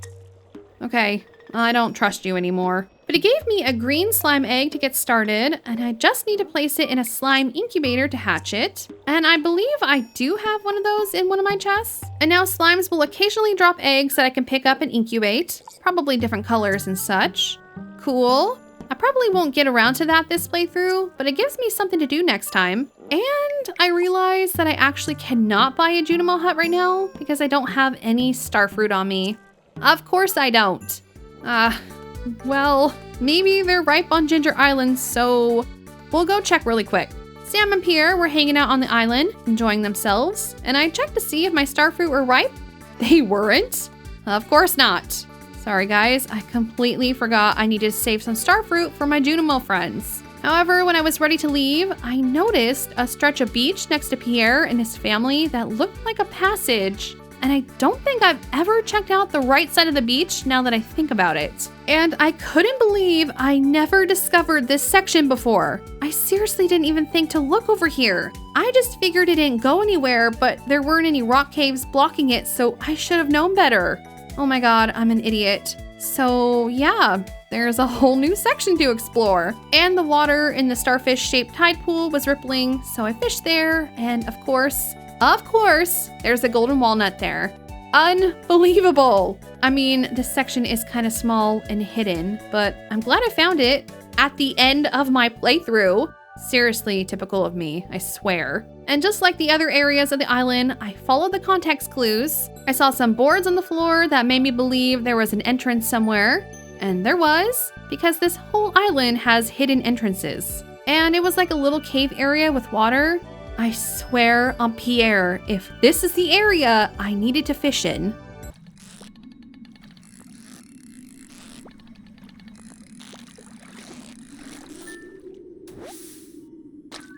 Are you kidding me? It was here the whole time? All that time spent fishing, and it was just waiting for me to find it in a secret cove, in an area that wasn't even hidden all that well. I just never thought to check it.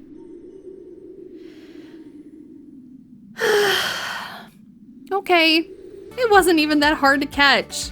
My god, it's comical at this point. So now I'm missing 3 fish. One I know is the void salmon. Still have no idea where to find that. One looks like an anglerfish because of the little bobber on its head, and I have no idea what the other one is. So I may need to look up where to find those fish next playthrough because it's gonna be pretty hard to locate them myself when I have no idea where they are or what conditions I need to find them.